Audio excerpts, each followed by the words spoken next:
Bonsoir à toutes et à tous. Merci de vous installer.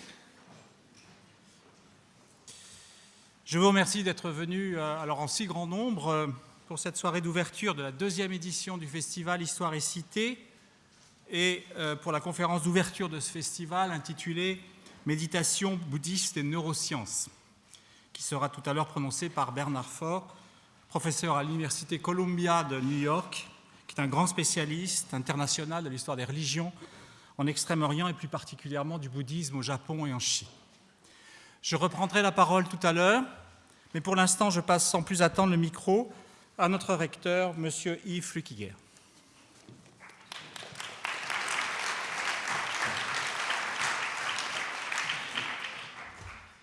Monsieur le conseiller administratif de la ville de Genève, Madame la chancelière d'État, Madame la secrétaire générale du DIP, Monsieur le directeur de la RTS, Monsieur le directeur de la Maison de l'Histoire. C'est pour moi un très grand privilège d'être ce soir avec vous pour inaugurer cette deuxième édition du festival Histoire et Cité.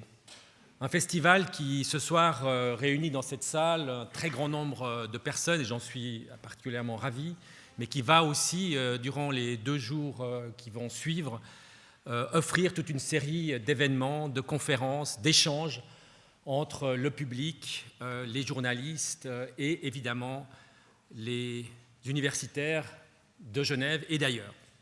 Je crois que ce festival est très emblématique pour plusieurs raisons. Il est emblématique tout d'abord parce que c'est la consécration des échanges que l'on souhaite aujourd'hui plus que jamais développer entre la cité qui nous entoure, la cité qui nous soutient et le monde académique, le monde universitaire. C'est un échange absolument indispensable, fructueux et porteur d'espoir. Pourquoi ? Eh bien simplement parce que ces échanges sont plus que jamais, dans le monde actuel, nécessaires pour pouvoir distinguer ce qui est des croyances, de l'information, des désinformations ou des mésinformations. Je crois que dans cette période où les fake news semblent avoir un impact de plus en plus important sur le développement de notre société, voire même sur peut-être l'élection de certaines personnalités à travers le monde, je crois que cette réflexion-là est plus que jamais indispensable. Et j'aimerais vraiment féliciter les organisateurs de ce festival d'avoir trouvé un aussi joli thème. D'ailleurs, même avant que peut-être les fake news se développent pareillement à travers le monde, croire et faire croire. Quel magnifique titre et quelle magnifique occasion de pouvoir échanger entre le public, les journalistes, la cité et le monde universitaire. Ce festival est aussi emblématique pour une deuxième raison. Il est emblématique parce que nous souhaitons effectivement pouvoir comprendre, analyser le passé pour avoir un regard éclairé sur le monde d'aujourd'hui et aussi prévoir peut-être l'avenir. Et je crois que plus que jamais, cela donne un sens extrêmement clair et important à l'histoire, au développement des sciences historiques qui, dans notre université, sont particulièrement présentes dans la faculté des lettres, évidemment, mais présentes finalement dans toutes les facultés de notre université. Et c'est sans doute la raison qui nous a amenés en 2008 déjà, au moment de l'arrivée au rectorat de Jean-Dominique Vassalli, de pouvoir réunir l'ensemble des historiens de cette université, et ils étaient très nombreux, dans toutes les facultés, pour créer une maison de l'histoire, une structure finalement relativement informelle, mais qui permet depuis lors à nos historiens de se retrouver, d'échanger et de pouvoir ensemble élaborer des projets de recherche. Et je crois que c'est une très belle réussite que cette maison de l'histoire, grâce aux personnes qui l'ont portée, qui l'ont supportée, et j'aimerais remercier en particulier les directeurs de cette maison de l'histoire, tout d'abord Michel Grandjean, qui est aussi ici présent ce soir, ensuite Micheline Liu-Courvoisier, aujourd'hui vice-rectrice de l'Université de Genève, et aujourd'hui Pierre Souhiri, qui ont réussi à développer cette maison de l'histoire de manière aussi spectaculaire, et je les en remercie très sincèrement. C'est aussi pour nous, évidemment, un événement particulièrement important, parce que cet événement-là marque aussi l'importance d'avoir une université polyvalente. Cette polyvalence, C'est un axe stratégique que nous avons toujours voulu maintenir dans notre université et qui est aussi, et encore une fois, plus que jamais, indispensable pour aborder l'ensemble des défis de notre société. Cette polyvalence, aujourd'hui, elle est indispensable et c'est aussi un des axes stratégiques de notre rectorat. J'aimerais donc vous remercier, les organisateurs, organisatrices de cet événement, toutes les personnes que je n'ai pas citées, elles sont très nombreuses, je le sais, qui aujourd'hui, demain et samedi vont se développer à travers l'ensemble de notre université, qui vont pouvoir effectivement organiser tous les événements que nous avons prévus. J'aimerais aussi remercier nos partenaires, l'Institut IHEID, les HESSO Genève, qui participent également à cette organisation, et l'ensemble des fondations et des fonds qui ont contribué financièrement à la réussite de cet événement. Cette deuxième édition sera un succès, j'en suis certain, et cette deuxième édition laisse présager d'une troisième édition que nous espérons tous de nos vœux et que nous allons pouvoir organiser dans la suite de cette édition Croire et faire croire. Je vous souhaite à toutes et à tous une excellente soirée. J'aimerais aussi remercier le conférencier de ce soir, M. Bernard Faure, de nous offrir cet échange, cette occasion de pouvoir échanger sur cette thématique dont on se réjouit d'entendre. Je vous remercie infiniment de votre présence et je vous souhaite une très bonne soirée. Merci à toutes et à tous.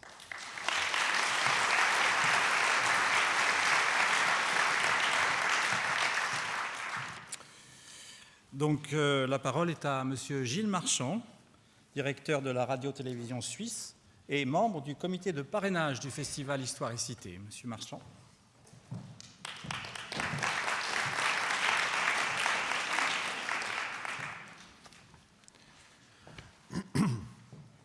Monsieur le recteur, monsieur le directeur de la Maison de l'Histoire, mesdames et messieurs, chers amis, du point de vue de la production médiatique, je crois qu'il n'y a pas de sujet plus actuel que celui choisi par le Festival Histoire et Cité pour sa deuxième édition.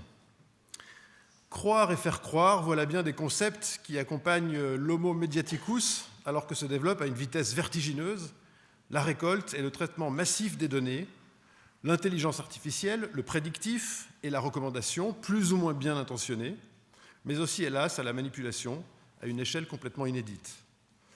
En 2016, les éditeurs de l'Oxford Dictionary ont élu le mot post-vérité comme le mot de l'année. Dans cette perspective, les perceptions, les opinions, les histoires ont au moins autant d'importance que les faits. Ce contexte n'est certes pas tout à fait nouveau si l'on pense aux sophistes de la Grèce antique, mais les vérités approximatives font un retour en force spectaculaire, accentué par les infinies capacités de distribution et de communication. Il est donc tout à fait d'actualité de s'intéresser à ce concept de croire. La notion présente en effet des caractéristiques assez floues, très bien résumées par Kant, qui envisageait la croyance, je cite, comme un principe d'assentiment subjectivement suffisant et objectivement insuffisant. Croire n'est pas savoir, c'est ce que toute la recherche scientifique va tenter de démontrer, bien sûr. Car croire, c'est tenir pour vrai, mais sans preuve, sans contrainte. C'est aussi parler de sa croyance. Si vous voulez savoir ce qu'un individu croit, écoutez-le. Ce ne sont pas les instituts de sondage, travailleurs acharnés de la spéculation sur les croyances, qui nous démentiront, même si leurs succès sont relatifs, si l'on en juge aux dernières prévisions politiques américaines et anglaises. Cette dichotomie entre croyance et connaissance est examinée notamment par les historiens des sciences qui se sont intéressés aux pratiques scientifiques et au rôle joué par les croyances auprès des naturalistes, des mathématiciens ou des physiciens. Et nul doute que le festival s'y intéressera de très près avec de grands spécialistes. Mais comment croire à une totale étanchéité entre le monde de la connaissance et le monde de la croyance ? L'irrationnel, mesdames et messieurs, côtoie si bien le rationnel, particulièrement dans le monde du journalisme, qui oscille constamment entre la recherche factuelle, en principe agnostique, et la tentation de participer, avec parfois confort et facilité, à un sentiment collectif, irrationnel, qui fait et défait les réputations, les victoires ou les défaites. Ce sentiment que d'aucuns appellent à juste titre la pensée dominante, ou plus crûment dit, la chasse en meute. De fait, le sens critique semble bien s'émousser globalement. L'infobésité ou le développement des stratégies de recommandation basées sur l'exploitation des données personnelles ne sont sans doute pas tout à fait étrangères à cela. Elles tendent à enfermer dans des bulles narcissiques et confortables qui ne laissent plus entrer la curiosité aléatoire. Alors sommes-nous finalement condamnés à croire là où nous ne pouvons pas savoir ? Eh bien, sur le plan médiatique, il existe plusieurs niveaux pour étudier cette question du croire et du faire croire. Et ils sont en mutation très profonde et très rapide. J'en cite 3. Il y a d'abord la transformation des moyens de communiquer. Le virtuel, par exemple, que permet la bascule numérique, accentue le sentiment de réalité et de vérité, là où tout est souvent illusion ou fabrication. Il y a ensuite la transformation du statut de l'émetteur et du récepteur. Le premier est contourné par le second, qui devient de plus en plus actif, participatif dans la production d'informations. Il y a enfin la transformation du statut même des faits. Réel, déformé, faussé, inventé, c'est l'avènement d'un nouveau mode narratif qui fait la part belle aux faits alternatifs, ou plus directement, comme le citait le recteur, aux fake news, très à la mode en ce moment. Et mesdames et messieurs, pour les médias de service public, tout cela pose des questions assez profondes. Des questions éthiques d'abord. Que faire pour bien faire ? Comment s'assurer de transmettre des faits et non des croyances, ou alors de bien les présenter comme tels ? Des questions professionnelles ensuite. Quelles limites donner à la transmission de l'information ? Comment vérifier la solidité des idées, des données reçues ? Comment s'assurer de l'intention des sources ? Faut-il tout dire, tout montrer ? Et sinon, sur quels critères ? Eh bien, je crois, sans jeu de mots, mesdames et messieurs, je crois que l'objectivité, tout comme la qualité d'ailleurs, ne se décrète pas. Elles sont trop imprégnées des tissus socioculturels dans lesquels elles agissent pour être établies de manière indiscutable et universelle. Ce qui peut par contre s'établir, me semble-t-il, c'est l'intention.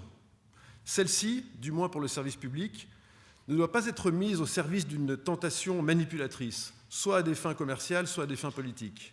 Le service public doit à son public de garantir une intention honorable et miser sur la confiance plus que sur la croyance. Merci pour votre attention et excellents travaux à toutes et à tous.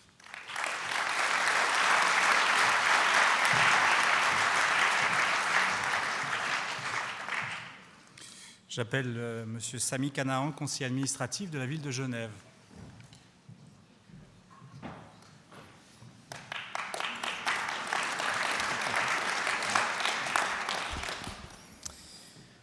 Bonsoir à toutes et tous. À mon tour, au nom des autorités de la ville de Genève, de me réjouir d'être avec vous ce soir pour inaugurer cette édition d'Histoire et Cité.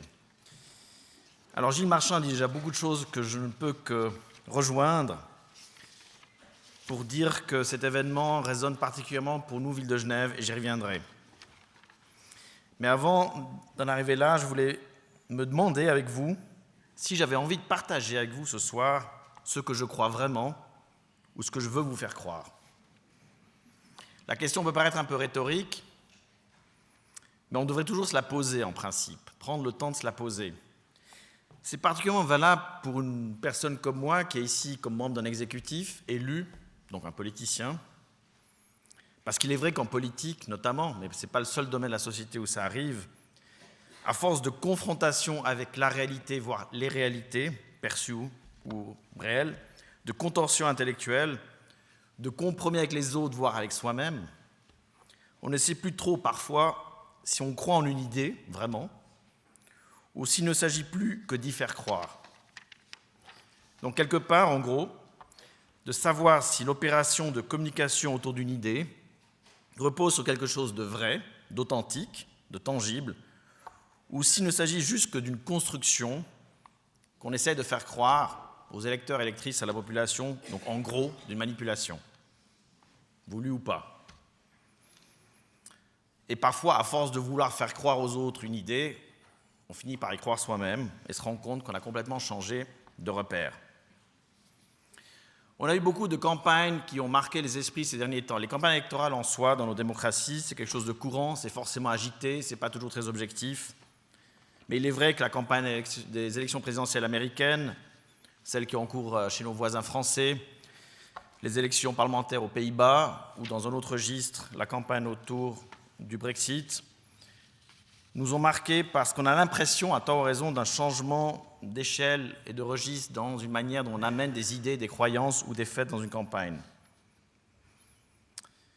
Donc en gros, l'idée d'avoir des opinions, des croyances, en soi légitimes et normales dans un débat d'idées, dans un débat politique, dans un débat public, versus des vérités confirmées, objectivables, des faits.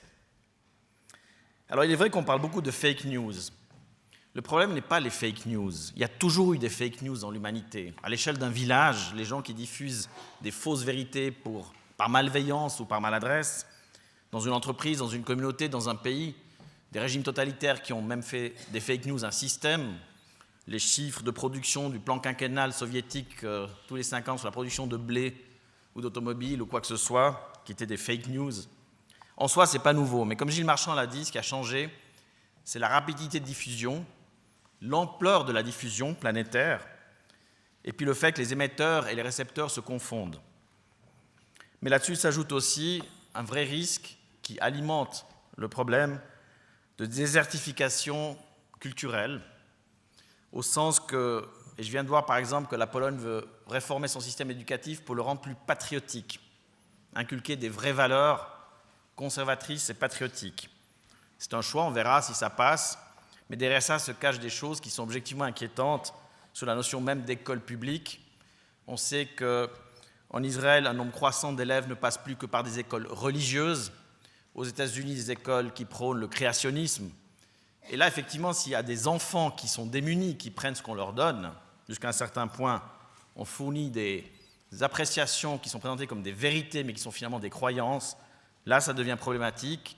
Et s'il n'y a pas d'autres acteurs dans la société, quels qu'ils soient, des acteurs culturels, des acteurs pédagogiques, des acteurs politiques, qui arrivent à rétablir l'équilibre, si l'école va dans la mauvaise direction, on a une sorte de désertification qui fait que les gens absorbent ce qui leur tombe dessus, comme j'ai dit, de manière très rapide et diffusée très rapidement à travers la planète, via les réseaux sociaux ou par d'autres moyens, et donc sont objectivement plus manipulables. Comment garder pour l'un et l'autre, pour le citoyen et la citoyenne, collectivement et individuellement, la capacité de faire le tri, de contextualiser, de prendre du recul, de se faire sa propre opinion à un moment donné, d'être critique, mais sans tomber dans l'autre extrême qu'on voit beaucoup aussi aujourd'hui, qui est le complotisme tous azimuts, où par définition on part de l'idée que les élus racontent que des choses fausses et manipulées. Un énorme défi, et en ce sens, même si Histoire et Cité ne peut pas, à lui tout seul, régler ce problème, il est vrai que tout acteur public, au sens large du terme, bien sûr l'école, mais pas que l'école, a une responsabilité. Et c'est là où nous, Ville de Genève, dans la mesure où on a la responsabilité d'institutions scientifiques au sens large et culturelles, donc les musées, les bibliothèques, on est très heureux de pouvoir participer à cette opération et on remercie l'université de nous avoir proposé d'être partenaire une deuxième fois, d'apprendre ensemble à trouver les bonnes réponses pour surtout, et c'est là que je m'inscris complètement dans cette orientation, de proposer des occasions où on ne reste pas en spécialiste déjà convaincu, même si entre eux il peut y avoir toutes sortes de débats sur les croyances et les opinions, mais de rendre ces débats aussi accessibles que possible, et même quelqu'un qui n'a pas de formation a priori d'historien ou de journaliste ou de scientifique ou même de politicien puisse participer sans se sentir écarté pour, comme je l'ai dit tout à l'heure, se rendre compte qu'en partie l'humain répète les mêmes choses depuis de longs siècles, les bonnes choses et les moins bonnes choses, et que prendre du recul parfois ça vaut la peine. Nous avons un équivalent historiquement avec la nuit de la science qui est dans le domaine plutôt des sciences exactes, des sciences de la nature au sens large, les sciences techniques. On parle toujours de vulgarisation, c'est un mot presque un raccourci, parce qu'il ne s'agit pas juste de vulgariser entre des savants et des non-savants, il s'agit surtout d'engager un dialogue, un échange, un débat, de comprendre aussi les questionnements de personnes qui ne sont pas a priori des spécialistes, de comprendre leurs doutes, comprendre aussi d'où ils tiennent leurs informations. Et on essaye même très prosaïquement dans la bibliothèque, par exemple, de renforcer ce que j'appellerais, pour simplifier, l'éducation numérique. C'est de juste réapprendre à faire le tri de l'information, quelque chose qui a toujours été essentiel dans l'histoire humaine, simplement que les flux d'informations sont devenus tellement denses, tellement variés et tellement non vérifiables que cet enjeu est plus important que jamais. Donc je remercie énormément les initiateurs de cette démarche d'Histoire et Cité, professeur Souiri et toute son équipe, l'Université de Genève, avec qui nous avons un partenariat dense. Vous avez pu rassembler toute une série de partenaires qui œuvrent ensemble à cette démarche que j'appellerais une démarche réellement citoyenne. Et je me réjouis que Genève puisse produire ce genre d'opération avec l'intelligence collective et les ressources qu'on met en commun. Donc merci, je vous souhaite de très belles découvertes et de très beaux échanges. Merci à toutes et tous.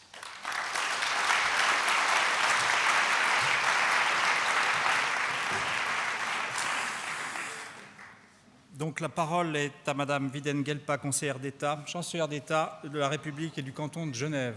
J'ai un doute, c'est conseillère d'État ou chancelière d'État?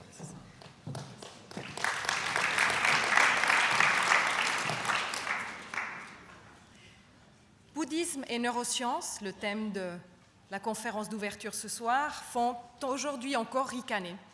En tout cas, c'était le cas pour moi, autour de moi, lorsque j'ai accepté cette brève prise de parole au Conseil d'État. Était-ce le mot bouddhisme? Était-ce le lien avec la neuroscience qui les a mis dans cet état-là et qui a déclenché des larmes de rire? Et pourtant, on pourrait dire aussi qu'aujourd'hui, le bouddhisme est quasiment mainstream. Il y a un petit peu plus de 2 ans, nous, c'est-à-dire la Chancellerie d'État, la Fondation Lombard-Odier et l'Université de Genève, avons invité Mathieu Ricard à donner une conférence dans cette salle, ici même. Et je dois avouer que je ne connaissais pas Mathieu Ricard. Donc, lorsque j'ai posé la question lors de l'organisation, on m'a expliqué, il parle de bouddhisme, il parle de bonheur et il parle d'altruisme.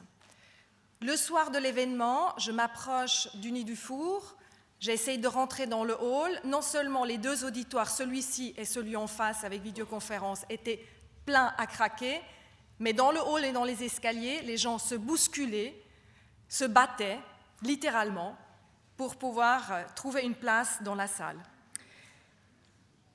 Ébahi par cette foule en délire et ému à mon tour par un élan altruiste, j'ai glissé à ma collaboratrice « Je peux laisser ma place, je ne connais pas très bien Mathieu Ricard ». Je ne l'avais pas dit très fort, ma collaboratrice avait protesté et autour de moi, les gens se sont agrippés à moi et m'ont supplié de leur laisser ma place. Il a fallu 4 personnes, je n'exagère pas, il a fallu 4 personnes pour me frayer un chemin et pouvoir rentrer saine et sauve dans la salle. Donc, bouddhisme, est-ce que c'est toujours une folie de certains ou est-ce que c'est une mode banale et mainstream? En tout cas, Susan Smalley et Diana Winston avaient relevé il y a quelques années dans un livre de référence sur la méditation en pleine conscience que les recherches scientifiques, notamment en neurosciences, étaient en énorme augmentation. Et probablement, ce n'est pas un hasard si la méditation bouddhiste et aussi leur reconnaissance justement par la science s'est fait si rapidement en Occident. Pour devenir si populaire en Occident, la méditation bouddhiste s'est émancipée du bouddhisme pour devenir une pratique de bien-être séculaire, dispenser des aspects spirituels. Et finalement, les neurosciences ont fait le reste pour les derniers rationnels qui n'étaient pas encore convaincus. Donc aujourd'hui, en quelque sorte, on pourrait dire que la tentation de faire, avec l'appui de la science justement, d'en faire une discipline froide, utilitariste, est bien réelle. Mais bon, ne jetons pas le bébé avec l'eau du bain. La méditation est précieuse et puissante. Nombre de recherches justement dans des laboratoires avec des techniques, des outils très sophistiqués ont montré les bénéfices réels sur le bien-être corporel des personnes, la pression artérielle, toujours utile, le traitement des addictions, ou encore d'améliorer les défenses immunitaires. À mi-chemin entre corps et esprit, la méditation permet également de mieux gérer nos émotions, la douleur, notre caractère, nos comportements. Et la pratique méditative a également des effets extrêmement prometteurs sur les troubles de l'attention, déficit d'attention, voire l'hyperactivité des enfants. Et à ce titre, il me semble que de l'enseigner à l'école, comme on enseigne la gym, à tous, pourrait être un élément important pour que chacun puisse disposer de cet outil, ensuite libre à lui de l'utiliser ou pas. Et je me dis parfois que dans certains gouvernements, ça ne pourrait pas faire de mal non plus, mais ça c'est peut-être trop égoïste. En tout cas, l'explosion de la pratique méditative en Occident par les neurosciences ne doit pas devenir un nouvel impératif catégorique ou une norme sociale. Tu dois méditer parce que comme ça, tu seras encore plus productif et tu ne rechigneras pas d'accepter ta situation asservie. Non. La méditation bouddhiste ou mindfulness ou whatever, elle doit nous libérer. Elle doit éviter de perdre inutilement de l'énergie avec des poids morts. Elle doit clarifier notre esprit afin qu'on puisse oser rêver ce qu'on veut vraiment, ce qu'on désire vraiment, de pouvoir imaginer comment on pourrait y arriver et surtout avoir l'audace d'agir libre et serein. Je remercie très chaleureusement l'Université de Genève et le professeur Faure de nous offrir ce soir une respiration, un moment d'évasion, et je me réjouis de vous entendre.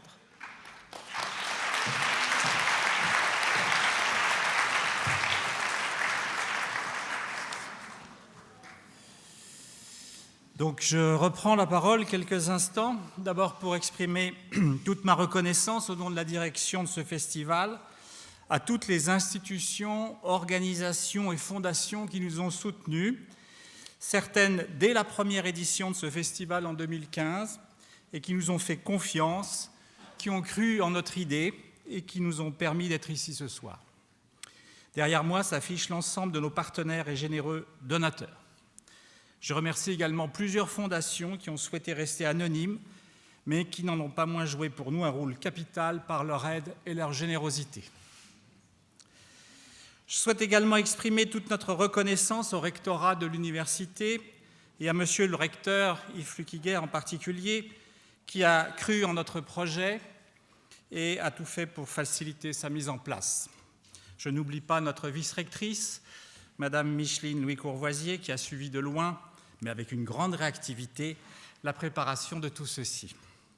Je tiens à exprimer aussi ma reconnaissance à tous ceux qui, à un niveau plus opérationnel, nous ont permis de réaliser ce festival, notamment toutes les personnes de l'université, du rectorat, qui se sont personnellement investis dans la très lourde préparation de cet événement, notamment le service de la communication et la passerelle, le service des activités culturelles, le service des bâtiments, logistique et sécurité.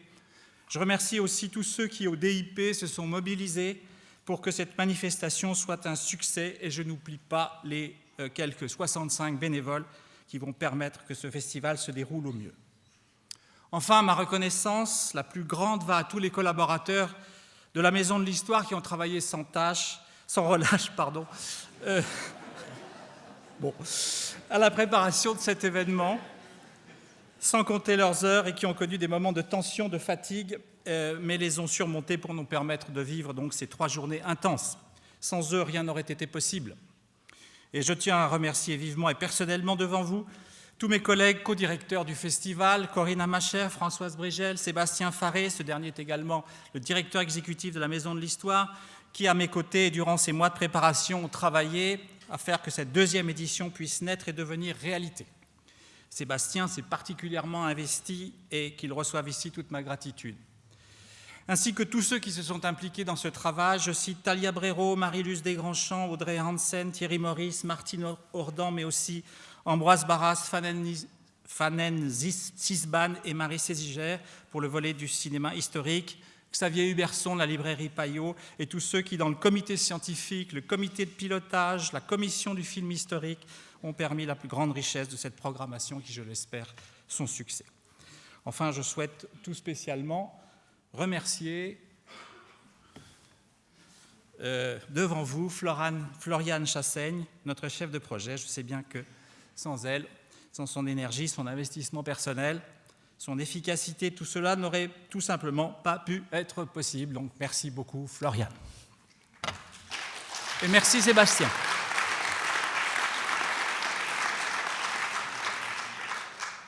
Je saisis d'ailleurs l'occasion pour vous annoncer une bonne nouvelle. Le festival donc Histoire et Cité est pérennisé, enfin du moins je l'espère. Et la 3e édition aura lieu dès l'année prochaine, dès 2018, à la fin du mois de mars. Et j'annonce également ici même et très officiellement la thématique du prochain festival libre. Donc je déclare officiellement ouvert cette 2e édition du festival Histoire et Cité. Maintenant, si vous le voulez, quelques mots sur le thème de ce festival, faire croire. Certains des intervenants précédents l'ont déjà parlé, donc je vais faire bref. Nous étions au début de 2016, au lendemain des attaques du Bataclan et des terrasses de Paris. Il nous est alors apparu assez naturellement que le thème du futur festival devait tourner autour de la question de la croyance, réfléchir à ce que signifiait croire, mais aussi faire croire, laisser croire. Comment, pourquoi peut-on massacrer au nom d'une croyance? La question vaut pour les djihadistes, bien sûr, mais aussi pour bien d'autres par le passé. Comme l'écrivait Umberto Eco, les hommes ne font jamais le mal aussi totalement et avec autant d'enthousiasme que lorsqu'ils agissent par conviction religieuse, et on pourrait rajouter par conviction idéologique. Et puis, la question de la croyance nous est revenue, comme ça a été dit par d'autres, d'une toute autre manière, encore que on a pu voir revenir ces toutes dernières années, voire ces tout derniers mois, sur la toile notamment, et dans des proportions inconnues jusqu'alors, les fausses nouvelles, les faits alternatifs, etc., les rumeurs, on vient d'en parler,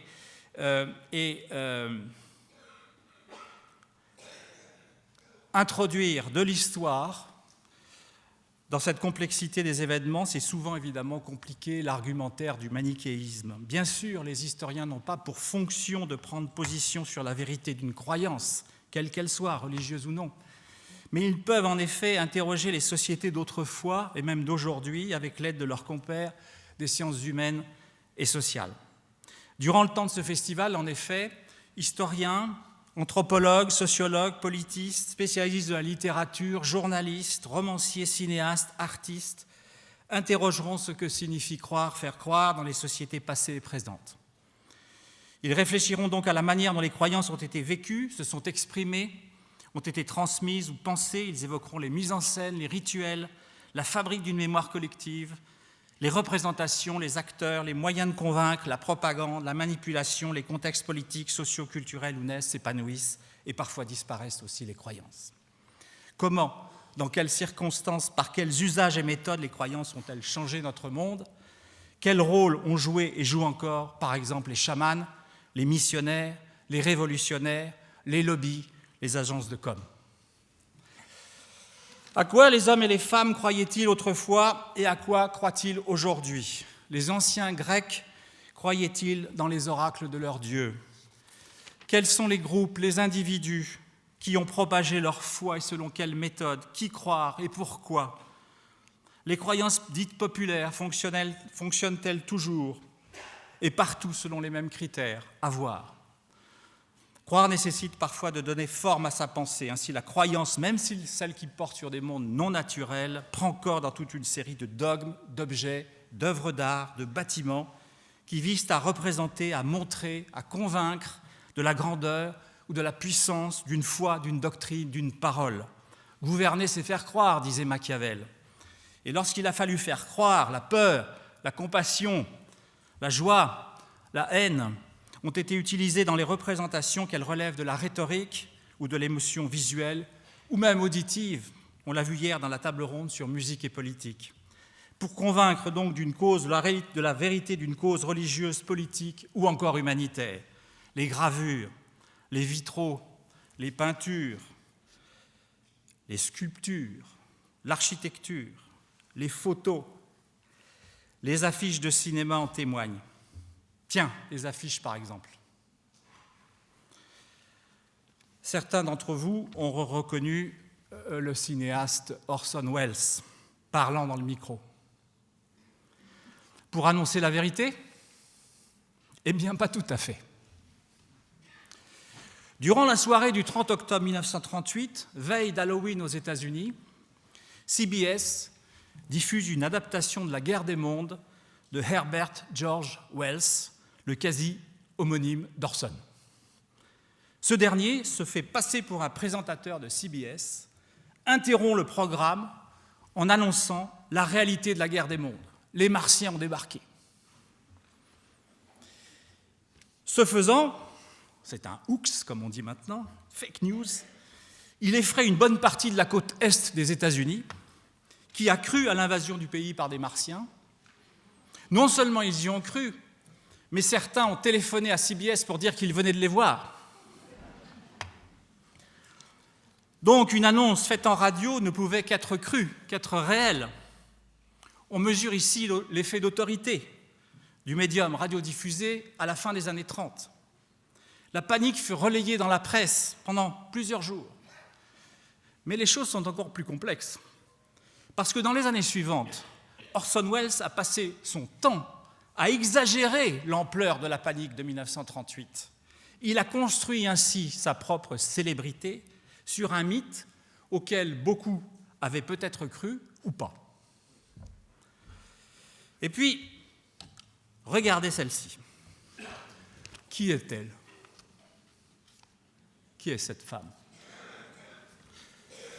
Oui, Marie Curie, bien sûr.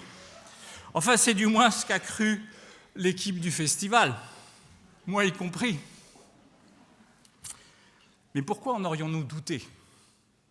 Jusqu'à ce qu'un collègue malicieux, chimiste de sa profession, nous fasse remarquer que cette femme ne ressemblait pas tout à fait à Marie Curie. Incertitude dans les rangs. Bien, en fait, il s'agit d'une photo prise par Paul Schroeder en 2001 d'une actrice, Suzanne Marie Fronczak, qui joue le rôle de Marie Curie dans une pièce de théâtre. Et le photographe s'est dit très fier de cette photo parce que cette photo a été reprise et certains pays l'ont prise comme effigie de timbres postaux, disant que c'était Marie Curie, bien sûr. Donc, on s'est trompé, mais ce n'est pas tout à fait de notre faute quand même. Donc, le photographe s'est dit très fier de cette photo parce qu'il prend évidemment, lui, comme un compliment le fait que tout le monde croit qu'il s'agit de Marie Curie. Enfin, voici Marie Curie. Enfin, du moins, je le crois. Enfin, on me l'a fait croire. En tout cas, j'aime à croire que c'est Marie Curie. Voilà, du rôle de l'affiche comme instance d'autorité et donc de croyance, ou pour le dire autrement, sommes-nous condamnés à croire ce que nous ne savons pas ou ne pouvons pas savoir? Avant de passer à la conférence d'ouverture, juste un mot pour vous rappeler la projection du film ce soir qui inaugure donc le volet des journées du film historique au sein du festival, donc avec ce film qui sera projeté, donc Words with Gods, qui sera projeté donc à 21h au cinéma du Grutli. Donc pour inaugurer ce festival Histoire et Cité, j'ai demandé à l'un de mes collègues et amis, Bernard Faure, de nous faire part de ses réflexions à partir du livre qu'il est en train d'écrire autour de la question des rapports entre le bouddhisme, la méditation et les neurosciences. Bernard Faure vit à New York. Il enseigne à l'université Columbia où il a la charge de diriger depuis 2011 le Centre pour l'étude du bouddhisme et des religions en Asie orientale. Après des études à l'École des langues orientales à Paris et à Sciences Po, des années de recherche dans diverses institutions japonaises, dont le très prestigieux Jimbun Kakaku Kenkyūjō, donc le centre de recherche en sciences humaines de l'université de Kyoto. Il enseigna à Cornell, donc de 1983 à 1987, puis à Stanford, jusqu'en 2006, avant de rejoindre donc Columbia. Bernard Faure a écrit ou coécrit une trentaine d'ouvrages, certains témoignant de sa grande érudition et de sa connaissance en profondeur du bouddhisme en Extrême-Orient, d'autres participant de sa volonté de vulgariser une religion qui, effectivement, est largement étrangère et mal connue en Occident. Pour ne citer que ses derniers travaux, donc, il a publié, depuis 2015, 2 volumes d'une œuvre colossale donc, consacrée aux dieux du panthéon japonais médiéval, qui fait déjà partout autorité, y compris au Japon même. Bernard, je te passe la parole.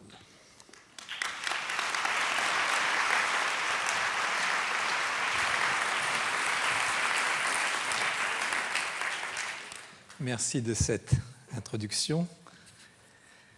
Je suis ravi de revenir dans cette ville de Genève à l'occasion de ce festival Histoire et Cité. Je suis absolument impressionné par la foule qui est venue ce soir. Je vous remercie tous d'être venus si nombreux. Je ne m'attendais certainement pas à un auditoire de cette ampleur. Quand j'ai préparé ce papier, je ne me rendais pas compte non plus du thème de la conférence, croyance et non-croyance. Donc je pensais un peu je pense que mon sujet à première vue paraît déplacé, quoique d'après ce que je viens d'entendre donc de la présentation de Mme Wiedengelpa, on peut dire finalement que ce que je vais dire, qui a fait en partie mon travail ce soir, qui ne me laisse plus grand-chose à dire finalement, mais je pense que du coup, ce dont je vais parler correspond assez bien finalement au regard de cette espèce de frénésie qu'elle a décrite devant certains orateurs bouddhiques, certains représentants du bouddhisme. Je pense que finalement, il s'agit encore de croyances et de faire croire. Donc je vais peut-être essayer de critiquer cette forme de croyance. Et mon sujet de ce soir, en fait, s'intitule « Peut-on et devrait-on naturaliser le bouddhisme ?» Donc, depuis la création du Mind and Life Institute dans les années 80, sous les auspices du Dalai Lama et du neurobiologiste Francesco Varela et accessoirement de Mathieu Ricard, une série de conférences a introduit l'idée d'une convergence entre bouddhisme et les neurosciences ou sciences cognitives. Voilà, de ne pas le nommer. Monsieur Bonheur. Les neuroscientifiques ont été en particulier intéressés par les corrélats neuronaux possibles de la méditation bouddhique et leurs expériences ont contribué à la popularité actuelle de la pleine conscience, en anglais mindfulness. Le terme pleine conscience traduit assez bizarrement cette notion de mindfulness. Mais mindfulness et aussi des techniques dérivées telles que la réduction de stress basée sur la pleine conscience, en anglais Mind-Based Stress Reduction, mieux connu sous le sigle MBSR. En dehors de la méditation, un certain nombre de notions bouddhiques importantes, telles que le moi, l'absence de moi, ou l'éthique bouddhique, ont été discutées à ces conférences. Toutefois, à cause de l'attention médiatique et d'un désir bien compréhensible d'atteindre rapidement un consensus, les problèmes et désaccords ont souvent été ignorés. Et la conversation s'est limitée à certaines formes de pensée et de pratiques bouddhiques. On peut donc dire que jusqu'à présent, le bouddhisme a joué un rôle plutôt passif dans le soi-disant dialogue entre bouddhisme et neurosciences. Bien qu'un large éventail d'approches scientifiques ait été représenté à ces conférences, du côté bouddhique, on s'est limité à des représentants du modernisme bouddhique, un bouddhisme centré sur précisément la philosophie et la méditation. En ce qui concerne la philosophie, l'accent a été placé sur certaines tendances ou écoles et certaines approches, par exemple l'épistémologie plutôt que l'ontologie ou la métaphysique. En ce qui concerne la méditation proprement dite, la part du lion est revenue donc à la pleine conscience, au détriment d'aspects tout aussi prégnants tels que le rituel, le mythe, la dévotion ou l'expérience visionnaire.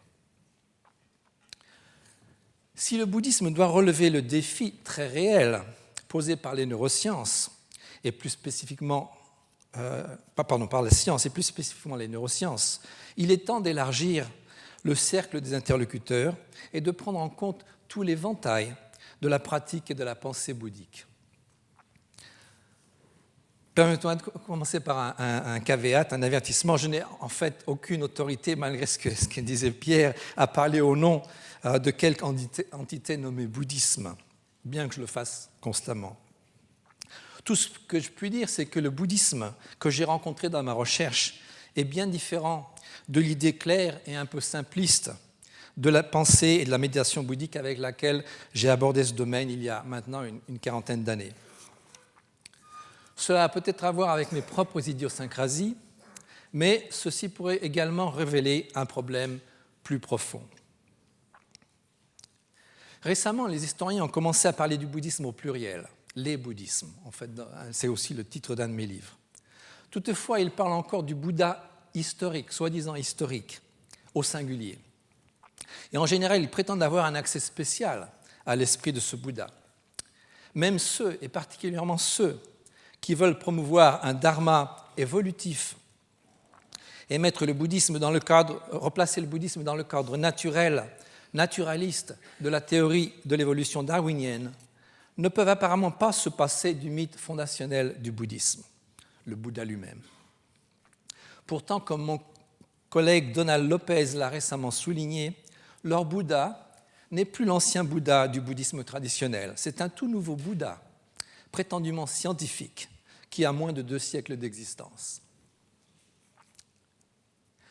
En dépit des réservations du Dalai Lama quant à certaines revendications de la science, le consensus dans ces conférences du Mind and Life Institute a été de se concentrer sur les points de convergence.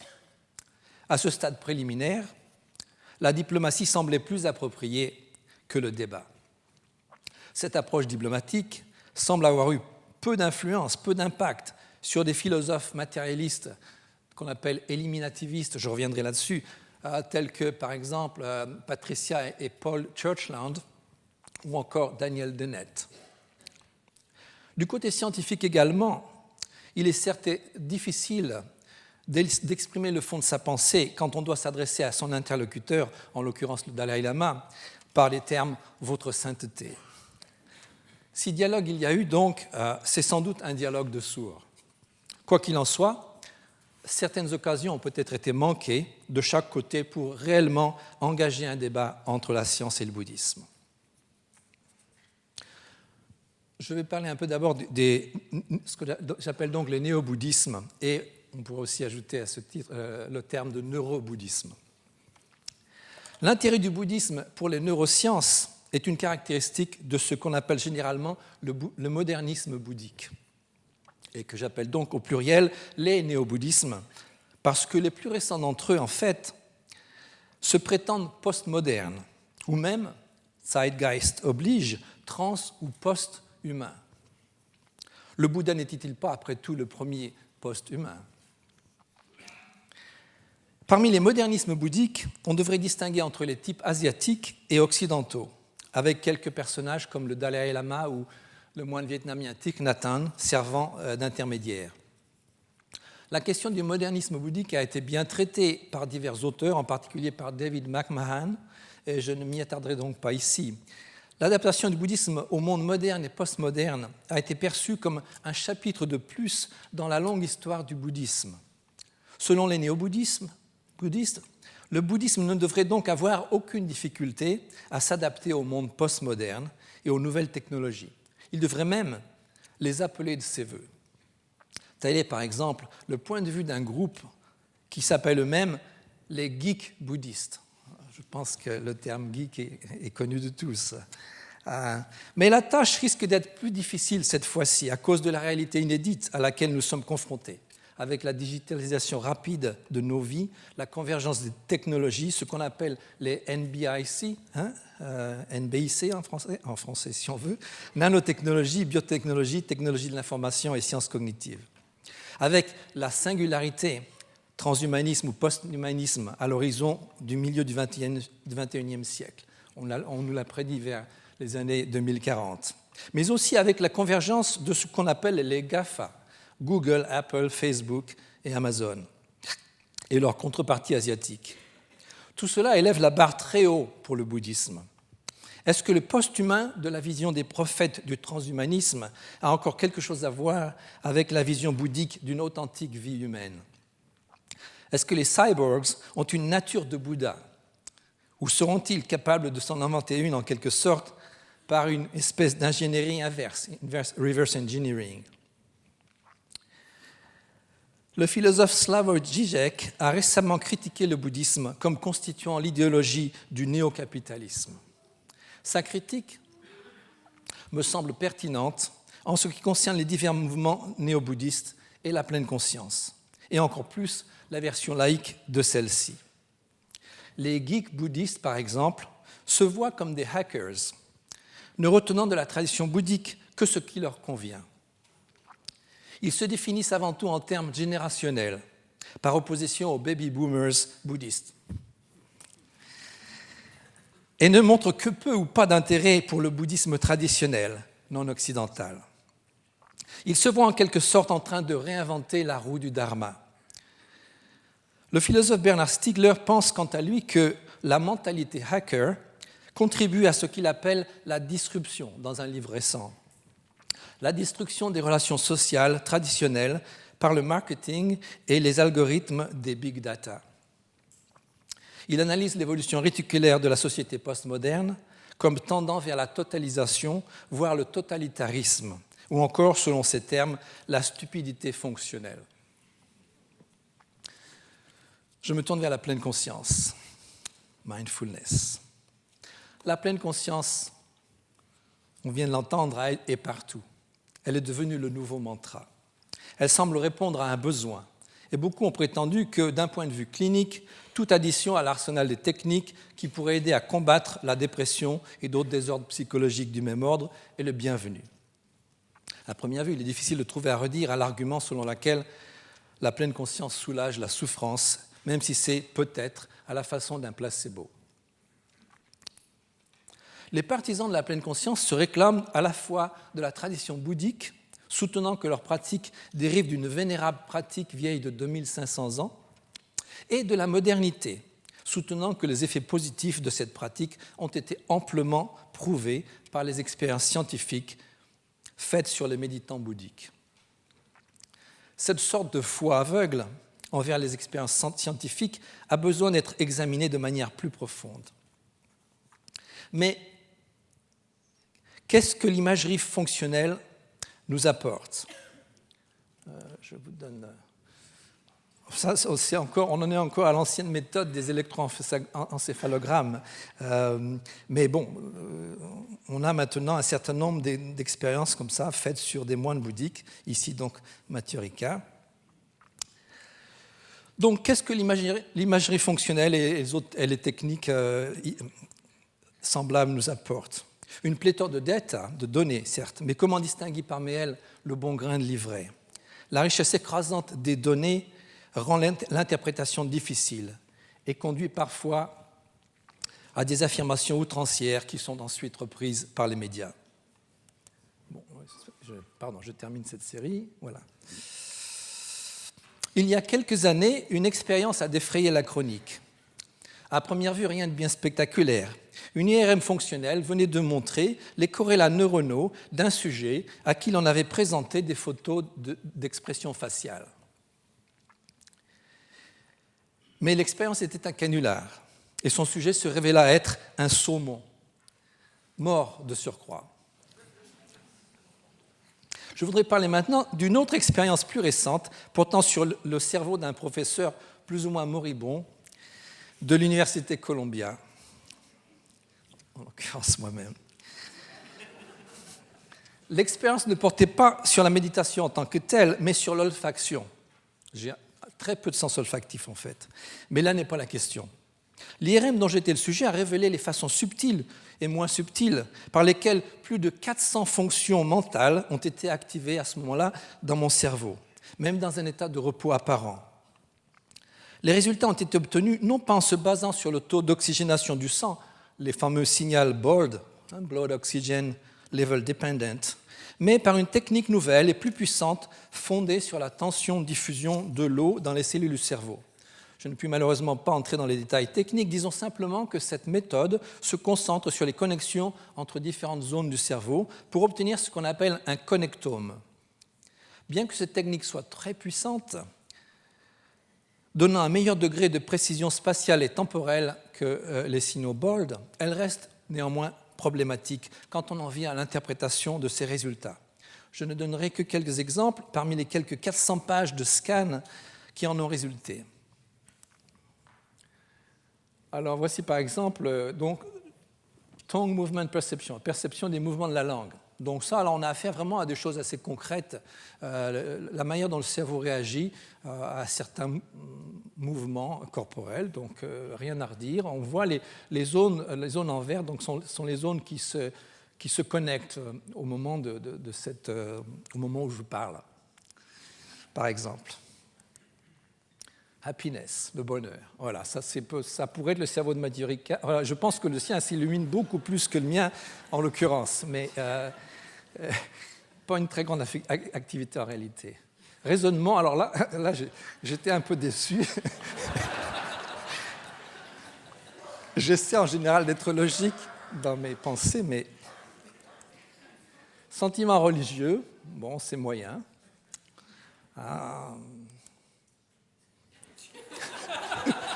Autoréflexion. Que dire ? Appréciation de l'humour. Alors ça m'a vexé carrément. Mais heureusement, les scans suivants m'ont un peu relevé la compréhension de l'humour. Alors vraiment, appréciation et compréhension, je ne vois pas très bien la différence a priori. Comment mon cerveau peut réagir à l'un et pas à l'autre de cette manière. Donc là, c'est là que je commence à avoir des problèmes avec l'interprétation des données. Processing,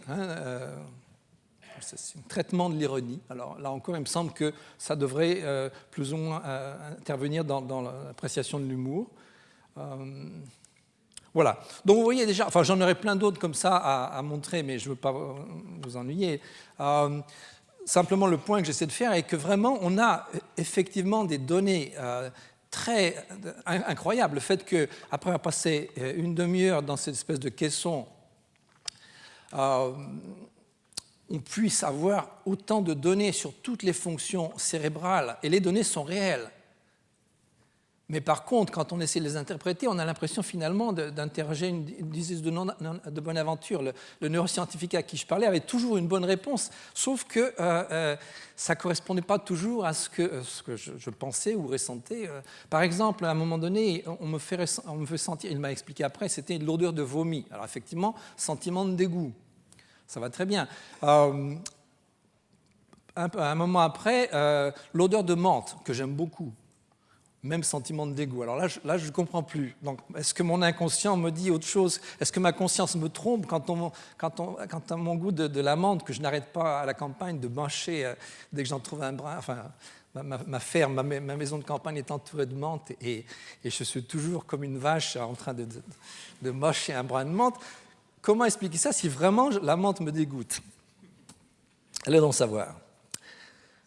Bien, comme vous voyez, donc, mes doutes quant à la fiabilité des expériences sur la méditation ont été confirmés, en fait, plutôt que infirmés par ces études, mais également par une étude d'une neuroscientifique de l'Université de Brown, elle-même pratiquante confirmée, ou chevronnée, comme on dit, de la méditation, Willoughby Britton, qui est l'une des premières à avoir exploré les effets négatifs potentiels de la méditation, effets qu'elle avait elle-même ressentis lors de sa pratique. Dans une étude conduite mais ça va plus loin, dans une autre étude qu'elle a faite pour elle et son équipe, pour l'Association for Health and Research Quality, une organisation gouvernementale qui supervise les critères de recherche dans le domaine médical, ils ont trouvé que 47 sur quelques 18 000 expériences, études faites sur la méditation au cours des 10 dernières années, environ 18 000, 47 seulement comportaient des groupes de contrôle actifs. En d'autres termes, cette étude suggère qu'il existe à l'heure actuelle moins de 50 études de bonne qualité sur la méditation. Et l'étude, la fameuse expérience faite sur Mathieu Ricard, dans laquelle on a découvert que son cortex cérébral s'épaississait grâce à la méditation, pas un seul contrôle. Il était la seule personne à être examinée. Donc ça pose quand même un certain nombre de problèmes. Comme je l'ai dit, la pleine conscience s'est révélée utile dans divers contextes cliniques, par exemple dans le traitement de la dépression. Mais il existe un autre aspect des choses que révèle à nouveau Britton. Loin d'être une recette de bonheur, comme l'ont affirmé un peu vite certaines de ces 18 000 études, la méditation conduit souvent à des états d'esprit dépressifs. Selon Britton, beaucoup de ceux qui ont pratiqué la méditation sur une longue période l'ont fait à leurs dépens. L'euphorie actuelle pour la méditation pourrait en fait faire pas mal de victimes dont on ne parle jamais ou pas assez souvent.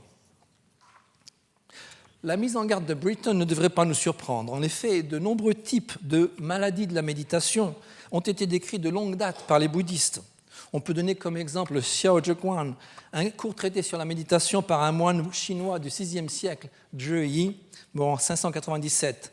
Nous y trouvons la description de divers types de maladies démoniaques, psychologiques, disons, dont les pratiquants sont susceptibles de faire l'expérience au cours de la méditation.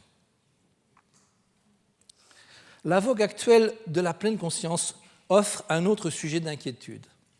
Sa commercialisation, son instrumentalisation en dehors du domaine clinique ont été notées par plusieurs chercheurs qui ont critiqué ce qu'ils appellent la McDonaldisation de la méditation de McDonald's et son utilisation par les corporations et par l'armée, des corporations comme Google, Amazon, etc.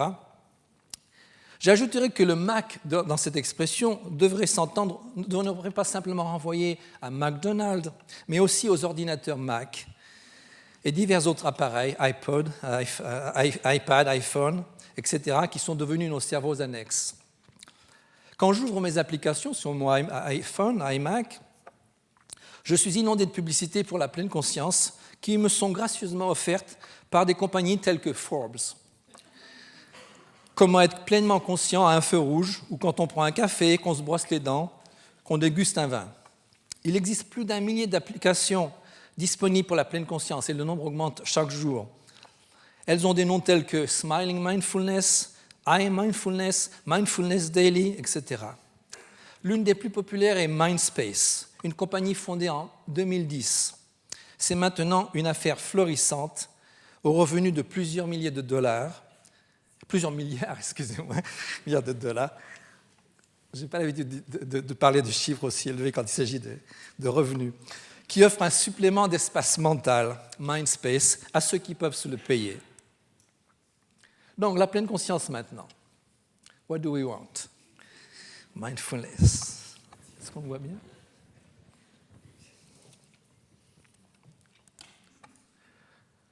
Le fondateur de la pleine conscience, si on peut dire, enfin de MBSR, Mind-Based Stress Reduction, est Jon Kabat-Zinn. Voilà, donc les Best Mindfulness and Meditation Apps pour iPhone. J'aimerais, si j'avais le temps, de vérifier combien de vous les ont. Mais ce sera pour une autre fois. D'accord. Bien. It's a mobile, wireless internet device. You can follow your bliss and the score of the game.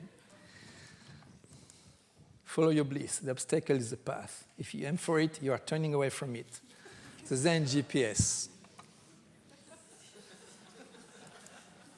Voilà, Headspace. Alors, la publicité pour Headspace. Alors, en général, toujours, ces publicités, on voit toujours de très belles jeunes femmes ou d'athlétiques jeunes hommes, right? Dans un contexte, dans un décor idéal, évidemment. Ou bien, une des spécificités de Headspace, c'est d'avoir eu aussi recours à des smiling face, comme ça, des applications très pratiques. Par exemple, ici, vous voyez, il suffit de choisir un exercice pour vous aider à retrouver un esprit calme, donc SOS, toucher. Hein. Placez votre doigt ici sur la smiling face pendant 30 secondes. On en parlera plus tard, j'aimerais savoir si effectivement ça marche. Je n'ai jamais essayé moi-même, malheureusement. Ou bien celle-ci, toujours stop, breathe, hein, arrêtez, respirez et pensez. Voilà. Comment ne pas avoir envie de... Alors ici, c'est assez intéressant. En général, on vous présente la méditation bouddhique toujours avec ce mudra qui est en fait une posture qui n'a rien à voir avec le bouddhisme, c'est une posture de yoga. Hein, ceci dit, c'est un détail. Mais c'est quand même étonnant. J'ai reçu l'autre jour une photo d'une amie chinoise pratiquant dans un monastère à Pékin et qui me montre, elle se montre pratiquant la méditation exactement comme ça. Donc même dans les monastères bouddhiques chinois, c'est comme ça maintenant qu'on reçoit la méditation Chan, Zen. Évidemment, au bureau. Est-ce que votre bureau... vous faites ça au bureau aussi? Non? Ce serait intéressant. Ou bien aussi au gym, évidemment. Voilà, mindfulness. Bon, mindfulness ad nauseam. De toute évidence, nous ne sommes pas ici au-delà du niveau clinique. Nous avons affaire à une véritable épidémie, un tsunami qui risque de nous engloutir. Avec ce type de méditation édulcorée, l'équivalent spirituel du Nutella, qu'on pourrait qualifier de narcissisme compassionnel, nous avons plongé dans la réalité virtuelle de la société consumériste et du néo-capitalisme.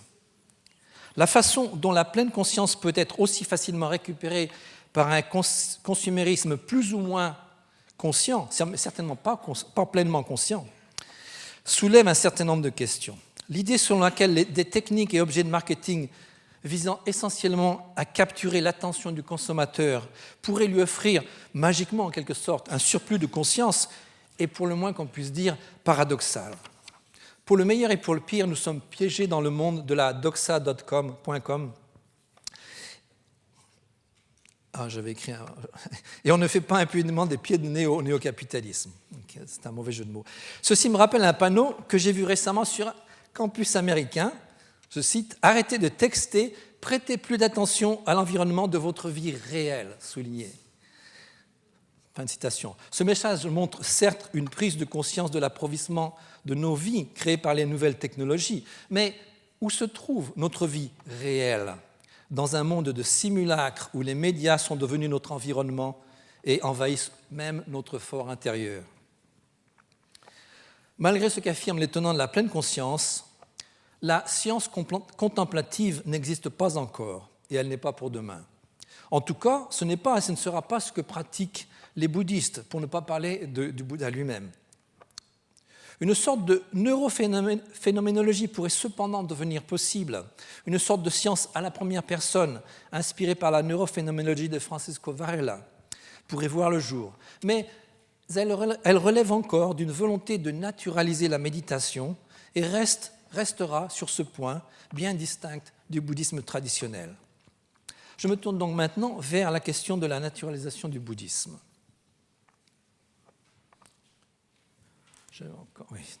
Revenons là. Il n'existe pas de définition claire du naturalisme, mais la plupart des gens seraient sans doute d'accord pour dire qu'il inclut une théorie de la clôture physique. Tout ce qui se passe dans le monde relève du domaine de la nature, même la culture. Tout doit, ou devrait, ou finira par être expliqué par la méthode scientifique, donc naturaliste.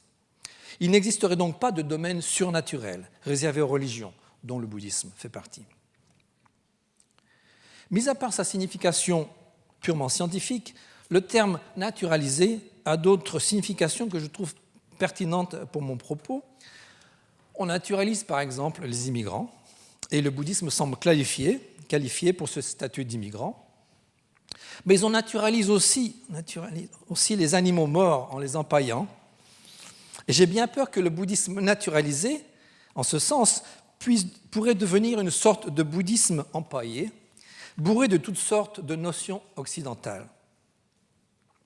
Dans son livre sur l'histoire de la cybernétique, mon collègue et ami Jean-Pierre Dupuis a décrit la mécanisation de l'esprit qui suivit les conférences Macy dans les années 40 et 50.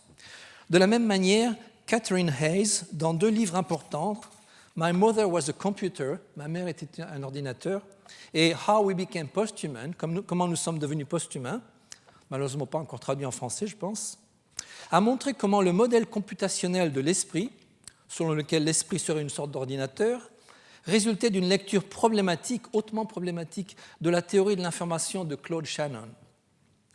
C'est toutefois ce modèle qui est devenu le paradigme dominant. C'est ainsi que les relations, patterns, ont pris le pas sur la substance. On arrive ainsi à la croyance répandue, pas seulement parmi les post-humanistes ou les neuroscientifiques, selon laquelle l'esprit pourrait être en quelque sorte scanné et téléchargé sur une plateforme différente, le cerveau, le corps ou la machine. Tout comme un logiciel, software, peut être utilisé sur différents types de hardware. C'est le sujet de beaucoup de livres de science-fiction, dont je raffole d'ailleurs. Je signale par exemple, si vous ne le connaissez pas encore, Greg Egan, qui a écrit des bouquins vraiment, vraiment très intéressants sur la question. Mais c'est de la science-fiction. Le substrat biologique de l'esprit ou du cerveau, selon cette théorie, ne compte plus vraiment, n'a plus vraiment d'importance. Comme le remarque avec son humour habituel le philosophe Hilary Putnam, il pourrait tout aussi bien être fait de fromage suisse. Je vous laisse le choix du fromage. Peut-être du... En réaction à cette tendance dématérialisante, Francisco Varela et quelques autres, inspirés par les travaux de Maurice Merleau-Ponty, ont développé une théorie connue sous le nom d'enaction, qui met l'accent sur l'incorporation de la cognition ou de l'esprit. Bien que le modèle classique dont je viens de parler, la théorie computationnelle de l'esprit, héritée de la cybernétique, continue à dominer la science dure, et en particulier les neurosciences, divers autres modèles donc sont venus sur l'avant-scène de la discussion théorique. Le penchant américain pour les sigles a conduit à les subsumer sous la formule 4E, 4E, Enactive, Embodied, Embedded, Extended. Ces modèles partagent je ne traduirai pas, parce qu'en gros, c'est la même idée avec quelques variations près. Tous ces modèles partagent la notion selon laquelle la cognition, ou l'esprit, ou la conscience, comme on voudra, ne se limite pas au cerveau. Elle inclut également des objets, des individus et des institutions. Elle est plus proche en ce sens de ce que Bruno Latour appelle un réseau dans lequel le cerveau ne serait qu'un centre parmi d'autres, certes important, mais peut-être pas central. Retournons au bouddhisme. Naturaliser le bouddhisme signifie, entre autres choses, naturaliser des notions bouddhiques telles que la théorie des 4 nobles vérités, la notion de karma ou encore la cosmologie bouddhique. Démythologiser la doctrine bouddhique. Plus besoin de dieux, de démons, etc. Naturaliser la conscience bouddhique, et en particulier ses avatars modernes comme la pleine conscience. C'est donc ce qu'on a tenté de faire avec diverses expériences fondées sur les électroencéphalogrammes et l'imagerie par résonance magnétique du cerveau. J'en ai déjà un peu parlé. Les résultats obtenus par ces techniques sont parfois remis en question par ceux qu'on appelle les neurosceptiques. Ils ne sont pas si nombreux que ça, malheureusement. Je mentionnerai seulement un article récemment lu selon lequel jouer à Super Mario, vous connaissez ce jeu ? Oui. Est censé épaissir le cortex préfrontal. Tiens. C'est précisément ce que la méditation aurait fait dans le cas de ce pratiquant français très médiatique, Mathieu Ricard pour ne pas le nommer, conduisant à la conclusion quelque peu hâtive selon laquelle la méditation serait la porte du bonheur. D'autres expériences suggèrent que la conscience augmentée, sinon pleine, est peut-être à mettre en rapport, au contraire, avec un amincissement et non pas un épaississement de cette zone corticale. On ne sait plus à quel sein se vouer. William James a un passage intéressant sur ce qu'il appelle le matérialisme médical. En gros, c'était les neurosciences de son époque, le tournant du XXe siècle, la fin du XIXe siècle. Je cite, « Le matérialisme médical achève saint Paul en appelant sa vision sur le chemin de Damas une lésion de décharge du cortex occipital, puisqu'il était un épileptique. Elle réduit sainte Thérèse d'Avila à une hystérique. Il réduit sainte Thérèse d'Avila à une hystérique. Saint François d'Assise à un dégénéré héréditaire. Il pense avoir ainsi miné de manière satisfaisante l'autorité spirituelle de ces personnages. Et James conclut, je cite, « Les théories scientifiques sont conditionnées organiquement tout autant que les émotions religieuses le sont. » Fin de citation. Jean-Pierre Changeux, le grand homme des neurosciences françaises, qui ne semble pas avoir lu James, réduit lui aussi sans état d'âme l'illumination de Pascal à une crise épileptique. En dépit du titre de son premier best-seller, L'homme neuronal, il ne semble jamais lui venir à l'esprit que sa propre philosophie résolument scientiste puisse être également purement neuronale, autrement dit, sans grande valeur du point de vue de la vérité. En ce qui concerne la question disputée des rapports entre l'esprit et le cerveau, ou l'émergence de la conscience, la position la plus extrême, j'en ai déjà parlé, est ce qu'on appelle l'éliminativisme. Elle est représentée par Patricia et Paul Churchland ou encore Daniel Dennett, qui nient simplement l'existence de la conscience, n'y voyant qu'une illusion produite par notre cerveau. Selon Dennett, nous sommes tous des zombies. Des anthropologues et sociologues tels que Philippe Descola, Antonio Viveros de Castro et Bruno Latour ont discuté la question du naturalisme d'un tout autre point de vue. Pour Descola, le naturalisme, bien qu'il soit devenu l'ontologie dominante des sociétés occidentales, n'est qu'un des modèles possibles. Dans son livre « Par-delà nature et culture », il décrit 3 autres types d'ontologie, en dehors de l'ontologie naturaliste, qu'il appelle chamanistes, animistes et analogiques.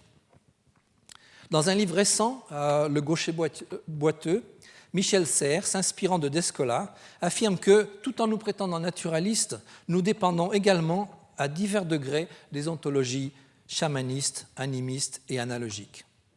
Ce point de vue résonne encore avec celui de Latour, lequel affirme, dans un livre qui porte précisément ce titre, que nous n'avons jamais été modernes et que la division théorique entre société et nature, qui caractérise la modernité, est en pratique constamment niée. S'inspirant d'un philosophe français relativement obscur, Étienne Souriau, Latour a récemment lancé une enquête sur les divers modes d'existence dont beaucoup seraient irrecevables par le naturalisme scientifique. Maintenant, quelques mots sur les tentatives de naturalisation du bouddhisme.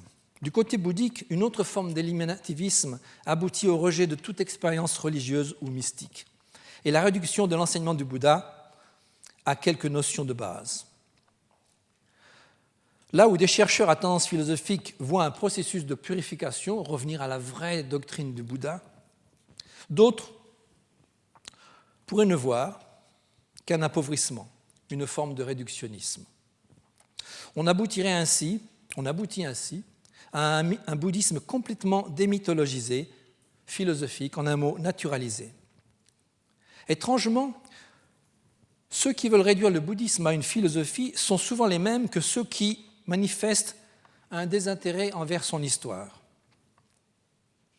Paradoxalement, à l'autre extrémité du spectre, les historiens veulent eux aussi n'avoir affaire qu'à un bouddhisme parfaitement sécularisé et idéologique. Certains affirment par exemple qu'il n'y a rien dans les 4 nobles vérités qui ne puisse faire l'objet d'une interprétation purement naturaliste.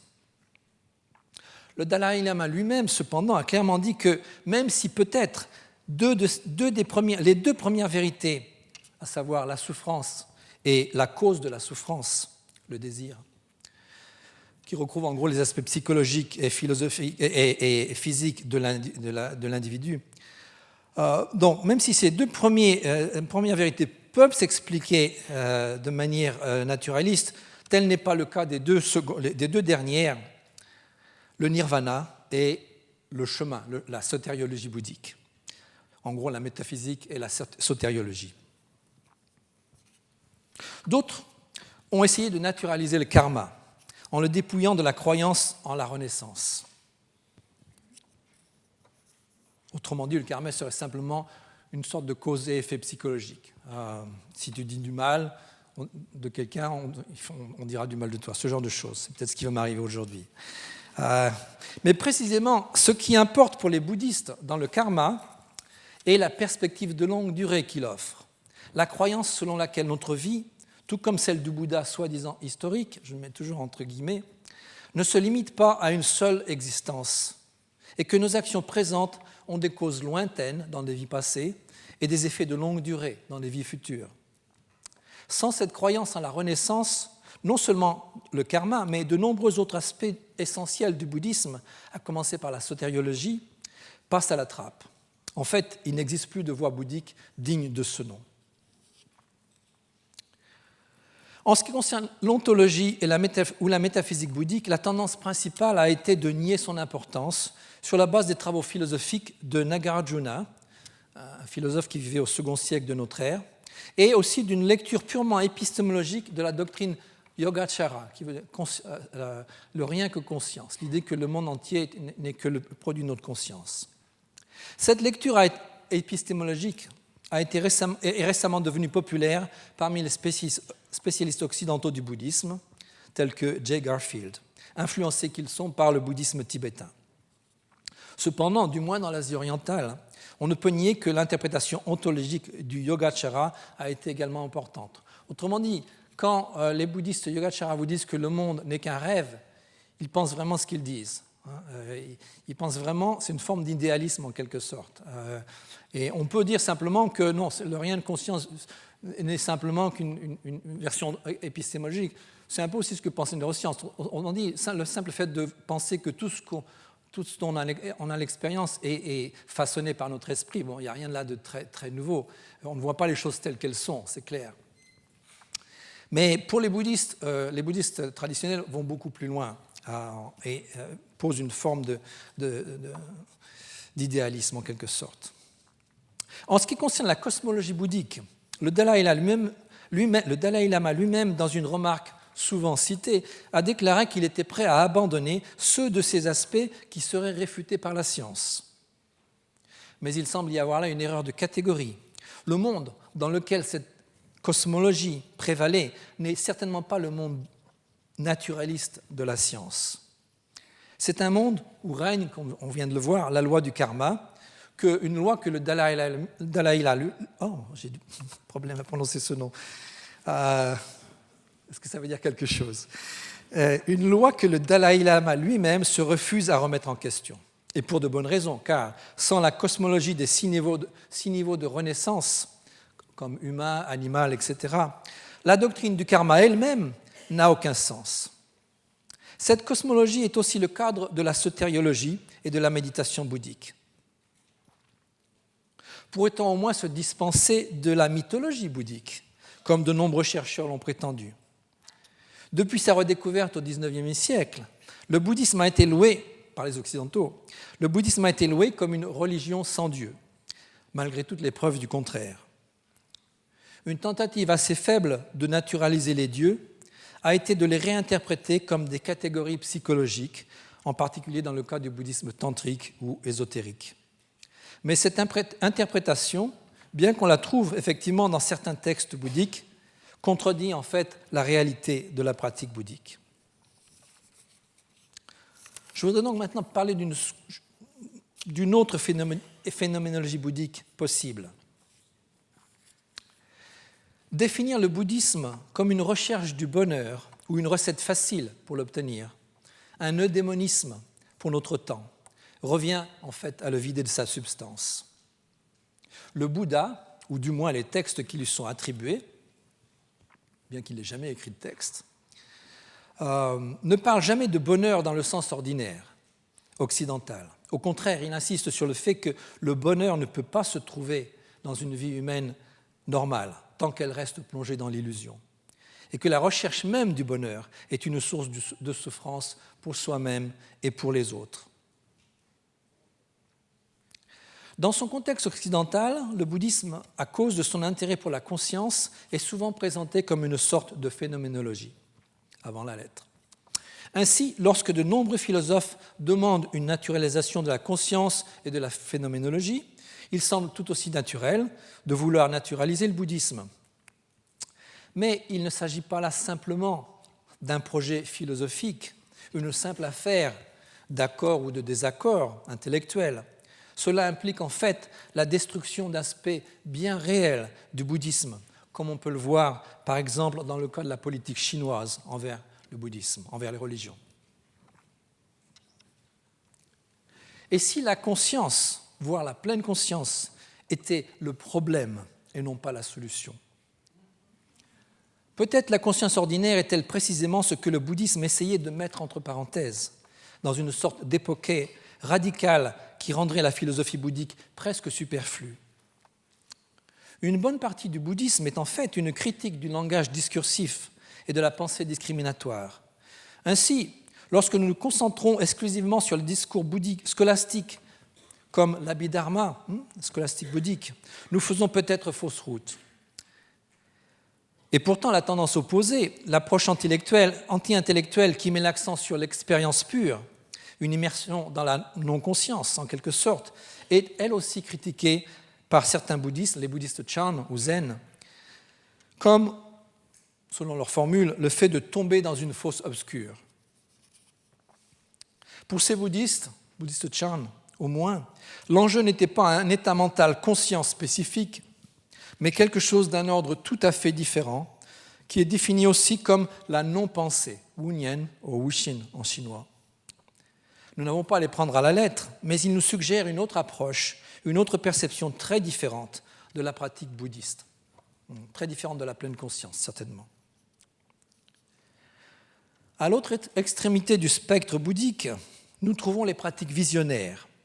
Les visions, induites ou spontanées, jouaient un rôle central dans diverses écoles bouddhiques comme l'école de la terre pure ou le bouddhisme tantrique ou ésotérique.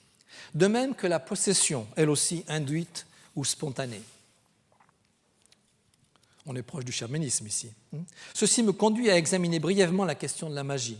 Après tout, la vaste majorité des rites bouddhiques sont apotropaïques, visant à chasser le mal. Certains relèvent même clairement de la magie noire. La magie et la possession ont mauvaise presse, mauvaise réputation dans l'érudition occidentale, à l'exception de quelques anthropologues. Mais même ces derniers tendent à les naturaliser en les réduisant à un fatras de superstition. La chose est encore plus vraie en ce qui concerne les érudits bouddhistes et les pratiquants néo-bouddhistes. Jean-Pierre Dupuy intitule un de ses livres sur la philosophie analytique « Avons-nous oublié le mal ?» Ceci pourrait constituer le titre de nombreux livres sur le bouddhisme. Finalement, nous arrivons au point aveugle des discussions neuroscientifiques sur la conscience bouddhique. L'illumination, ou plutôt l'éveil. Sans éveil, point de Bouddha, dont le nom signifie l'éveillé. Sans Bouddha, point de bouddhisme digne de ce nom. L'éveil est l'ombilic du bouddhisme, tout comme Freud parlait de l'ombilic du rêve, l'ombilic par lequel le rêve est relié à l'inconnu. Selon le Dalai Lama lui-même, cet état, l'éveil, n'a plus de corrélats neuronaux et ne peut donc être l'objet d'expériences scientifiques. L'éveil ne peut pas être réduit au connu parce qu'il est précisément la porte ouverte sur l'inconnu. Cet inconnu qui est la source du connu. Cet état proprement aporétique, sorte de point de fuite, constitue de toute évidence un point d'achoppement dans le dialogue entre bouddhisme et neurosciences. Mais cela ne signifie pas que ce dialogue doive prendre fin. Il requiert simplement un changement de paradigme, où l'éloge des différences viendrait remplacer le désir de convergence. L'éloge des différences.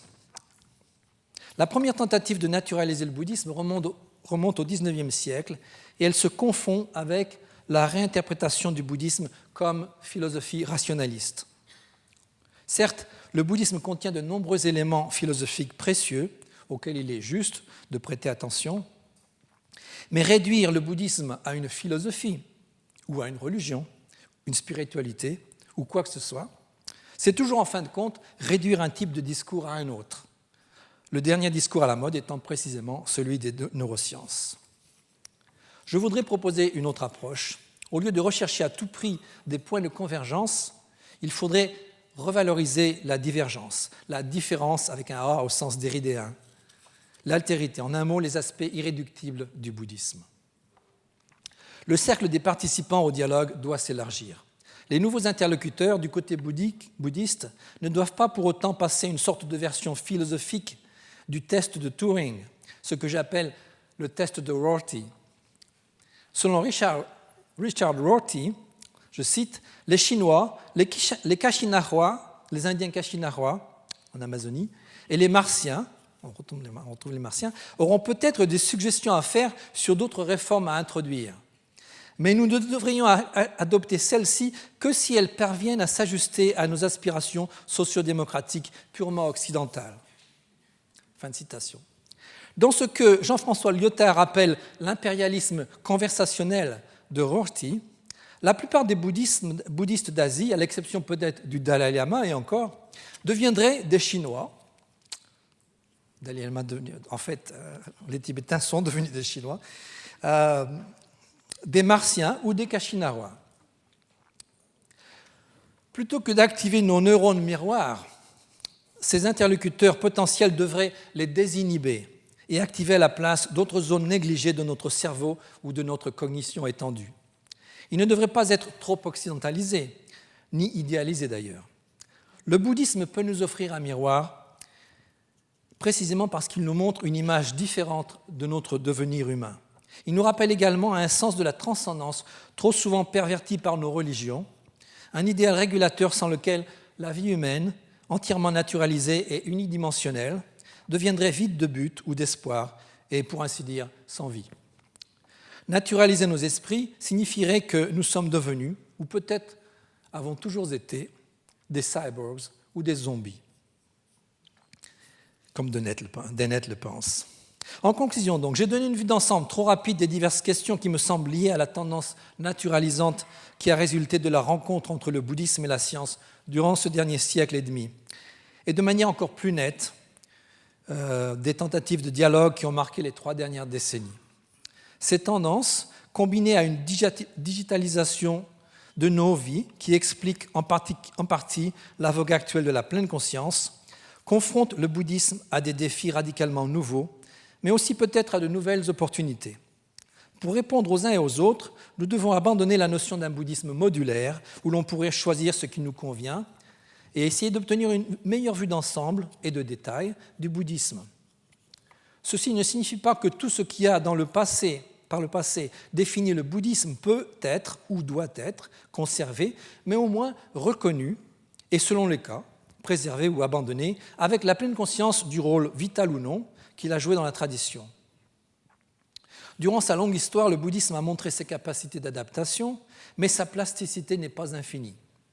Nous devrions hésiter à le réinventer entièrement, selon nos conceptions souvent simplistes de ce qu'il a été ou devrait être, et selon les normes totalisantes et peut-être pré-totalitaires du nouveau monde dans lequel nous nous trouvons soudain plongés, un monde transhumain dans lequel la bonne vieille transhumance n'est peut-être plus possible.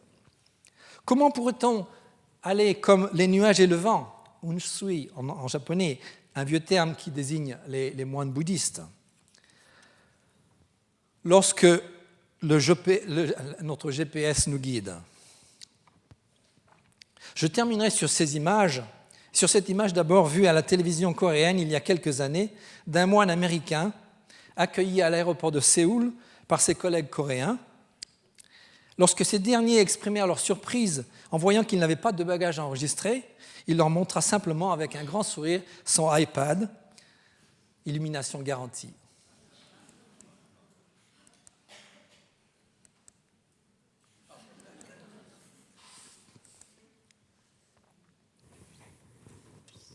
Do you ever think, est-ce que tu penses jamais à abandonner, laisser tomber tout ça et faire retraite à une vie de consumérisme absolument sans conscience? Merci de votre attention.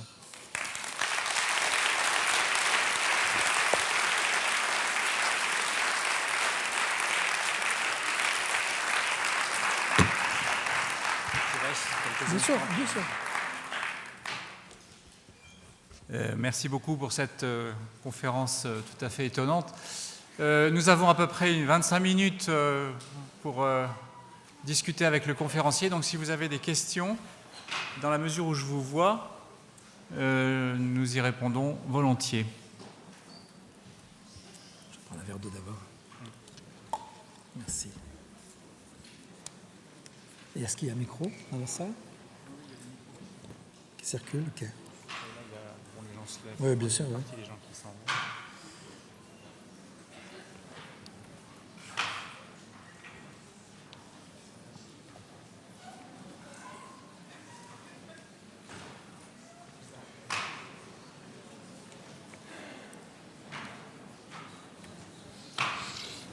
Oui, bonsoir.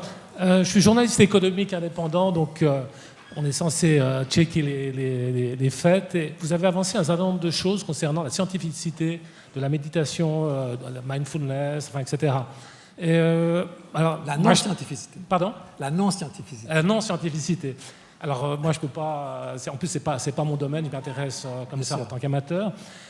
Mais en revanche, moi, j'ai lu beaucoup de choses concernant le caractère dépressif, enfin, qu'il fallait vraiment faire attention dans beaucoup de bouquins, justement, qui militaient en faveur de la méditation mindfulness, et en disant que ça, c'était quelque chose qui était connu, et il fallait faire attention à ce phénomène. Puis il y a un autre élément, et il me semble que, je n'ai pas un souvenir que vous l'ayez dit, que ça s'est fortement répandu dans les hôpitaux psychiatriques pour traiter la dépression. Donc, est-ce qu'il y a un problème ou est-ce qu'il y a une réalité? Est-ce que ça aide qu'est-ce que vous pouvez dire là-dessus? Oui, non, c'est une question tout à fait importante. Il est certain que beaucoup d'hôpitaux ont adopté avec un certain succès la pleine attention à la méditation, disons. Donc il n'est pas question de nier tout ça. Mais évidemment, on sait dans le domaine psychologique l'importance aussi du phénomène placebo. Donc il pourrait y avoir une partie des résultats dus à ça. Mais ceci dit, même ça, c'est bien en quelque sorte. Placebo ou pas, finalement, là n'est pas la question. C'est les résultats sont les résultats qui comptent. Qu'il y ait une forte quand même partie de croyance dans tout ça, je crois, c'est quand même ce qu'on peut penser, et d'autre part, qu'il y ait aussi qu'il y ait un biais de confirmation en quelque sorte. C'est-à-dire, on entend, comme l'a souligné Willoughby Britton, on n'entend parler que des réussites, mais il y a aussi pas mal d'échecs. Et chacun peut-être, si vous pratiquez depuis longtemps, si vous êtes familier de ces domaines, alors justement, vous savez, dans le domaine des sciences, vous savez comment procède la science. On fait une expérience qui donne des résultats apparemment étonnants, qui font tout de suite la une des journaux. Arrivent bientôt des contre-expériences qui ne montrent pas les mêmes résultats et qui n'ont pas du tout le même degré de publicité. Donc on peut les trouver si on veut, si on les cherche, mais ils ne passent pas en quelque sorte la barre de la visibilité médiatique. Donc je pense que c'est ça le problème peut-être. Donc les résultats ne sont pas nuls, mais ils sont certainement beaucoup plus nuancés qu'on l'a prétendu. Et donc évidemment, je me fais un peu l'avocat du diable en exagérant. Mais ceci dit, j'étais moi-même vraiment frappé par ces études de personnes qu'on ne peut pas, dont on ne peut pas douter de l'objectivité. Donc il y a des personnes qui sont des neuroscientifiques et en même temps des méditants, donc qui ont tout intérêt. S'il y avait un biais de confirmation, ils iraient en sens opposé. Or ils ont trouvé vraiment ces résultats qui sont tout à fait surprenants. Donc, alors là encore, pour ce qui est de ce chiffre absolument étonnant de 47 études sur 18 000, bon, il est clair qu'il y a peut-être eu des tas d'expériences qui étaient probantes, mais qui malheureusement ne peuvent pas être reconnues comme telles parce que justement les critères, le protocole n'était pas suffisamment scientifique. Donc ça ne veut pas dire qu'il n'y a que 47 cas positifs contre 17 000 et des poussières. Je pense que non. Ça doit être beaucoup plus... Mais ceci dit, les résultats sont beaucoup plus mélangés, beaucoup plus nuancés que ce qu'on nous a dit jusqu'à présent. Et donc, on voit des gens, donc c'est ce que vous décriviez, cette espèce d'engouement, presque de frénésie, de croyance. Alors c'est pour ça que finalement le sujet tombe en plein dans le thème de la conférence. On n'est plus dans le domaine scientifique, là, même chez les scientifiques. Je vous donnerai des exemples. Vous pouvez d'ailleurs vérifier vous-même sur iTube les expériences du Mind and Life les conférences du Mind and Life Institute. Donc on a des savants et aussi des spécialistes du bouddhisme, très critiques souvent envers le bouddhisme, qui je ne vais pas le nommer, mais de gens qui ont un fort esprit critique, devant le Dalai Lama, se comportent vraiment comme des toutous. Je veux dire, c'est vraiment une gentillesse. On ne va pas blesser le saint homme, sa sainteté. Donc il y a une espèce de volonté de... J'ai vu des scientifiques à Stanford, je me souviens, des séminaires, assistant à des séminaires entre neuroscientifiques et le Dalai Lama, dont gens qui sont vraiment des matérialistes purs et durs, ou mon éditrice de l'époque aussi, qui est vraiment une dame, une forte personnalité très dure, fondre en larmes devant... Donc il a effectivement une personnalité charismatique. Mais ceci dit, ça n'encourage pas la conversation, la discussion.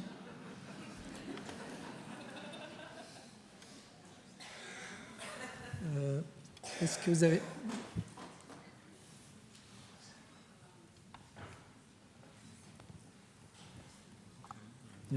Je peux vous demander si vous-même, vous avez pratiqué la pleine conscience. Oui, bien sûr. La pleine conscience, non. J'ai pratiqué la méditation zen il y a bien longtemps, dans un monastère à Kyoto, pendant 2 ans.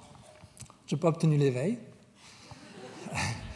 Malgré le moine qui nous disait, pendant donc, les sessions, donc des périodes intensives d'1 semaine, où on devient vraiment pratiquement des zombies, sans sommeil, qui nous disait espèce d'imbécile, sac de viande, putréfié, vous devez atteindre l'éveil avant la fin de la semaine, ça vous stimule. Mais je ne devais pas avoir la... Bref, j'ai quand même une sorte de connaissance, disons, un peu à la première personne de ce qu'est la méditation, mais pas la pleine conscience, non. Je l'ai, ça, par l'intermédiaire d'amis, de connaissances... Donc c'est une connaissance au second degré, est-ce que j'ai pu en lire. Merci. Mais disons que, d'un point de vue tout à fait extérieur, ce qui est frappant, c'est de voir, là encore, on revient un peu à l'effet placebo, vous faites une séance de 8 semaines de pleine conscience dans un milieu agréable, disons, même si c'est assez dur parfois de rester assis à méditer. Mais il est certain que dans des circonstances comme ça, on se retrouve porté en quelque sorte. On arrive à la fin de cette période avec un sentiment souvent de bien-être. Mais quand on voit les résultats et quand on voit qu'ils paraissent, on vous promet la lune pratiquement. Je veux dire, on vous promet d'atteindre le bonheur ou peut-être pas l'éveil, mais au bout de 8 semaines. Quand on pense que les pratiquants bouddhiques traditionnels pratiquent toute une vie dans des conditions extrêmement difficiles, on se demande, sans toujours atteindre l'éveil, il y a une sorte de disparité entre les deux modèles. Il y a une forme de méditation qui est perçue comme extrêmement dure et n'obtenant des résultats que très, très progressifs au bout d'années et d'années de dures pratiques, et l'autre qui d'un seul coup là vous porte sur un nuage en moins de temps qu'il n'en faut pour le dire. Une question? D'où est-ce que vous sortez vos chiffres de 17 000 études qui ont été faites? Pardon, parce que même dans les excusez-moi, est-ce que je peux... Ici. Je ne vois pas la personne qui parle. Ici, en haut, là. Ah d'accord, excusez-moi, j'avais la lumière là. Non, il n'y a pas de mal. D'où est-ce que vous sortez ce chiffre de 17 000 études? Parce que même dans les cas médicaux les pires, quand on arrive à quelques centaines d'études, c'est déjà un maximum. Alors moi, j'aimerais savoir d'où vous sortez ce chiffre. Je me base... 47 que vous avez compté. Oui, bien sûr. Je me base, donc, c'est une étude faite par un groupe donc, de chercheurs, dont cette neuroscientifique de l'Université de Brown et son équipe. Donc c'est une méta-étude en quelque sorte, méta-study, qui a porté pendant, non mais 17 000 études. 17 000 études, c'est le chiffre qu'ils avancent. Alors je ne l'ai pas vérifié personnellement, évidemment. Voilà, alors ça c'est dommage. Mais enfin, disons que la personne en question, comme je le disais, est une neuroscientifique de valeur qui n'a aucun intérêt qui a été elle-même surprise, disons, des résultats. Oui. Et c'est une association officielle du gouvernement américain qui a sponsorisé cette étude. Tout ce que je puis en dire. Oui. Je vous montre, voilà, Elisabeth Sauvin. Je suis quand même étonnée quand vous dites qu'on nous promet le bonheur en 8 semaines quand on fait ces stages de MBSR. Parce qu'il ne s'agit pas de ça du tout. C'est une sorte de rampe de lancement. Et ensuite, il s'agit de poursuivre avec une discipline réelle chaque jour. C'est pas 8 semaines et puis après, ça y est, on y est arrivé et tout va bien. Disons que on nous donne des outils, des façons de nous aider pour s'en sortir, mais ça ne veut pas dire qu'au bout des 8 semaines, tout est acquis et voilà, tout va bien. Bien sûr. Non, bon, j'admets qu'il y a sans doute une part d'exagération. J'ai tendance un peu à vouloir créer une réaction, ce qui fonctionne visiblement. Non, c'est vrai. Ceci dit, les centres de MBSR, pour ne parler que d'eux, se sont multipliés au cours des dernières années. Quand on lit les déclarations de Kabat-Zinn, par exemple, on voit qu'il reste très prudent et donc tout à fait dans le sens de ce que vous venez de dire. Ça n'est pas toujours... Vu le nombre maintenant de pratiquants et d'enseignants, on trouve souvent quand même, et je pourrais, si on avait le temps, on pourrait dépouiller la presse, on pourrait voir que très souvent, dans les publicités qu'on trouve sur la pleine attention, on a effectivement ce genre de présentation où vraiment tout paraît à portée de la main, en quelque sorte. Donc, vous avez tout à fait raison, et je pense que ça donne effectivement un moyen, des outils qui sont tout à fait importants. Je pense qu'il y a eu quand même... Alors, est-ce que ce sont les médias? Est-ce que ce sont... qui est responsable vraiment? Je n'en suis pas tout à fait sûr. Mais il est certain qu'il n'y aurait pas eu la foule qu'on nous décrivait tout à l'heure à la conférence. Alors, ceci dit, il y a foule aussi ici, mais bon. Mais s'il n'y avait pas cette espèce de désir, de croyance, de volonté d'atteindre une sorte de solution, la panacée à tous les problèmes. Donc voilà. Donc le fait qu'effectivement, dans la réalité pratique, les choses soient différentes, je suis tout à fait d'accord avec vous. Et j'espère ne pas vous avoir offensé. Oui, bonsoir. Ici. Vous nous avez parlé de ce processus de naturalisation, de commercialisation en quelque sorte du bouddhisme dans le cadre des sociétés occidentales. J'aurais voulu savoir par rapport aux sociétés où le bouddhisme traditionnel est encore très vivant, je pense notamment aux sociétés d'Extrême-Orient, la Corée, le Japon, la Chine, est-ce que là-bas, cette adaptation naturaliste rencontre des obstacles, résistance à cause de la présence encore vivante du bouddhisme traditionnel, ou est-ce qu'eux aussi sont en quelque sorte victimes de ces tendances? Très bonne question. Effectivement, bon, je connais surtout le cas du Japon. Disons qu'il y a... les choses sont assez mélangées, assez complexes. Il y a certainement un effet en retour, ce que les Américains appellent le pizza effect, qui fait que les Japonais ont redécouvert le zen par l'intermédiaire de d'E.T. Suzuki et des ouvrages occidentaux qui étaient très, très fortement occidentalisés. Donc, souvent, les Japonais, les extrêmes orientaux, ont tendance à accepter, ça fait partie de leur processus de modernisation, tout ce qui vient de l'Est, et de se rengorger en quelque sorte quand on leur dit que finalement, la chose en question, la pratique en question, émane de leur propre culture. Donc, il y a d'une part cette espèce de bonne volonté culturelle, en quelque sorte, de se plier un peu à ce que leur dit l'Occident. De l'autre côté, effectivement, il y a des gens qui pratiquent de manière beaucoup plus sérieuse, mais les choses ne sont vraiment pas toujours claires. Il y a dans l'ensemble, quand même, on peut dire que l'intérêt, si vous voyez en Chine, par exemple, actuellement, l'engouement pour le bouddhisme tibétain est incroyable, comme en Occident. Alors qu'ils ont leur propre tradition bouddhique, qu'ils essaient de faire revivre aussi d'un autre côté, la tradition de Chan, par exemple, le zen, mais souvent aussi, là, il y a des influences occidentales qui se manifestent. Donc, c'est vraiment, vraiment très complexe. Il y a plus de résistance, c'est-à-dire qu'ils ont quand même une nettement meilleure, dans l'ensemble, compréhension de leur tradition que les Occidentaux n'en ont. Donc, leur vision du bouddhisme, ils voient le bouddhisme réel tel qu'il se pratique encore dans les temples, dans les monastères, le bouddhisme populaire, enfin la religion populaire, dont le bouddhisme. Et donc ça aussi, c'est pour eux, c'est une réalité à laquelle n'ont pas accès les Occidentaux, la plupart du temps. Donc il y a si vous voulez, deux poids, deux mesures. Ils ont deux critères d'évaluation. Leur propre tradition, telle qu'ils la connaissent, mais telle qu'ils se sentent un peu complexés vis-à-vis d'elle, parce qu'ils savent que les Occidentaux ne l'apprécient pas, et leur tradition telle qu'elle a été revue et corrigée par l'Occident.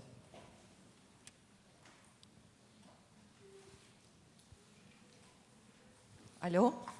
Oui, bonsoir. Vous avez terminé votre conférence sur une ouverture, à savoir qu'est-ce qu'un bouddhisme non naturalisé pourrait nous apporter à nous. Alors, selon vous, quelles sont les notions, les dimensions de ce bouddhisme qui seraient fructueux pour repenser notre société ?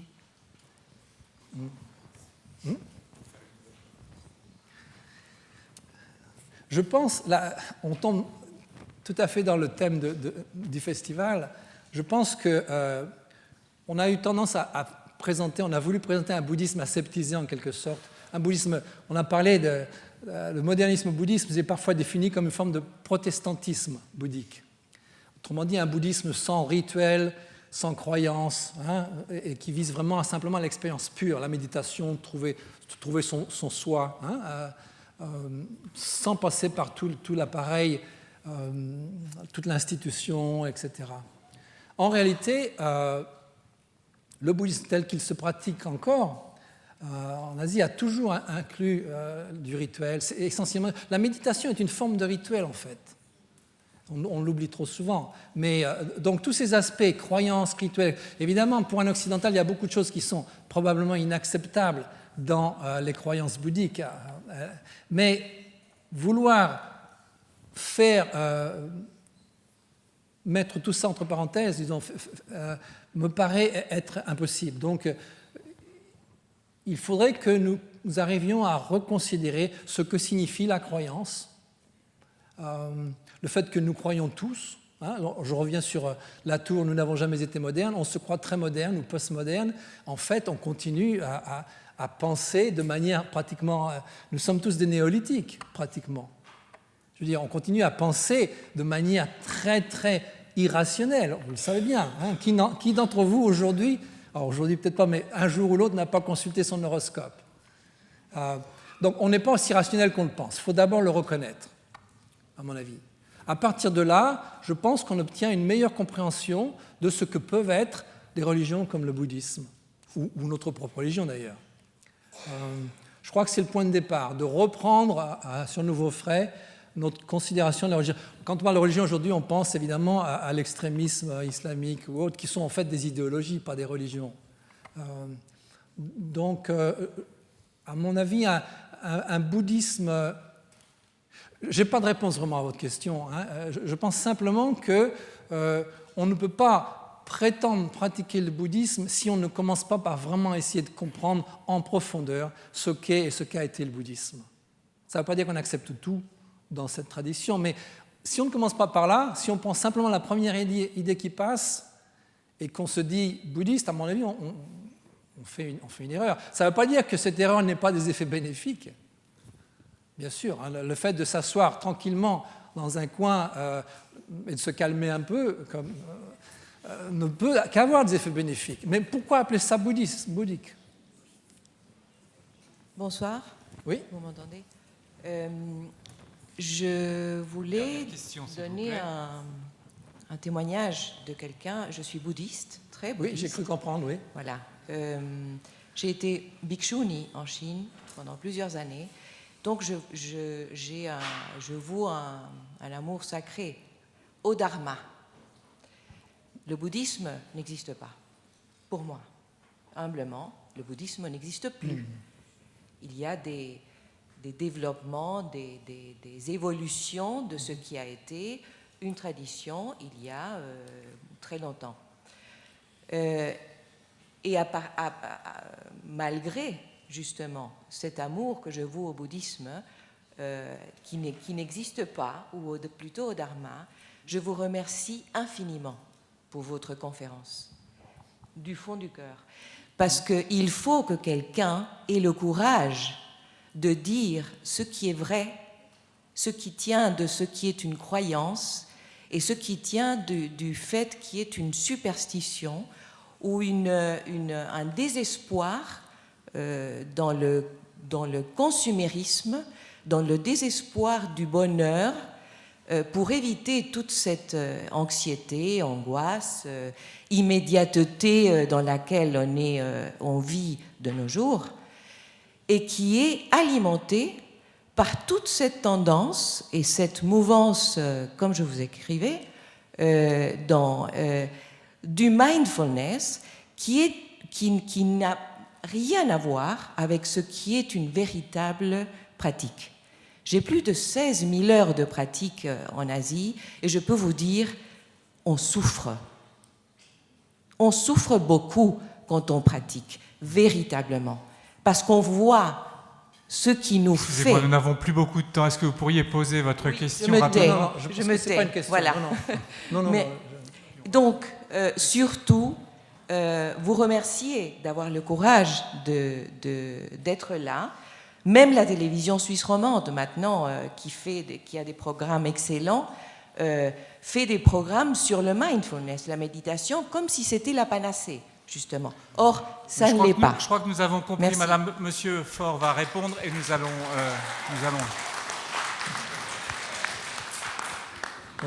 Je vous remercie beaucoup de votre intervention. Je pense que c'est vraiment une conclusion tout à fait appropriée à notre conférence. Merci beaucoup.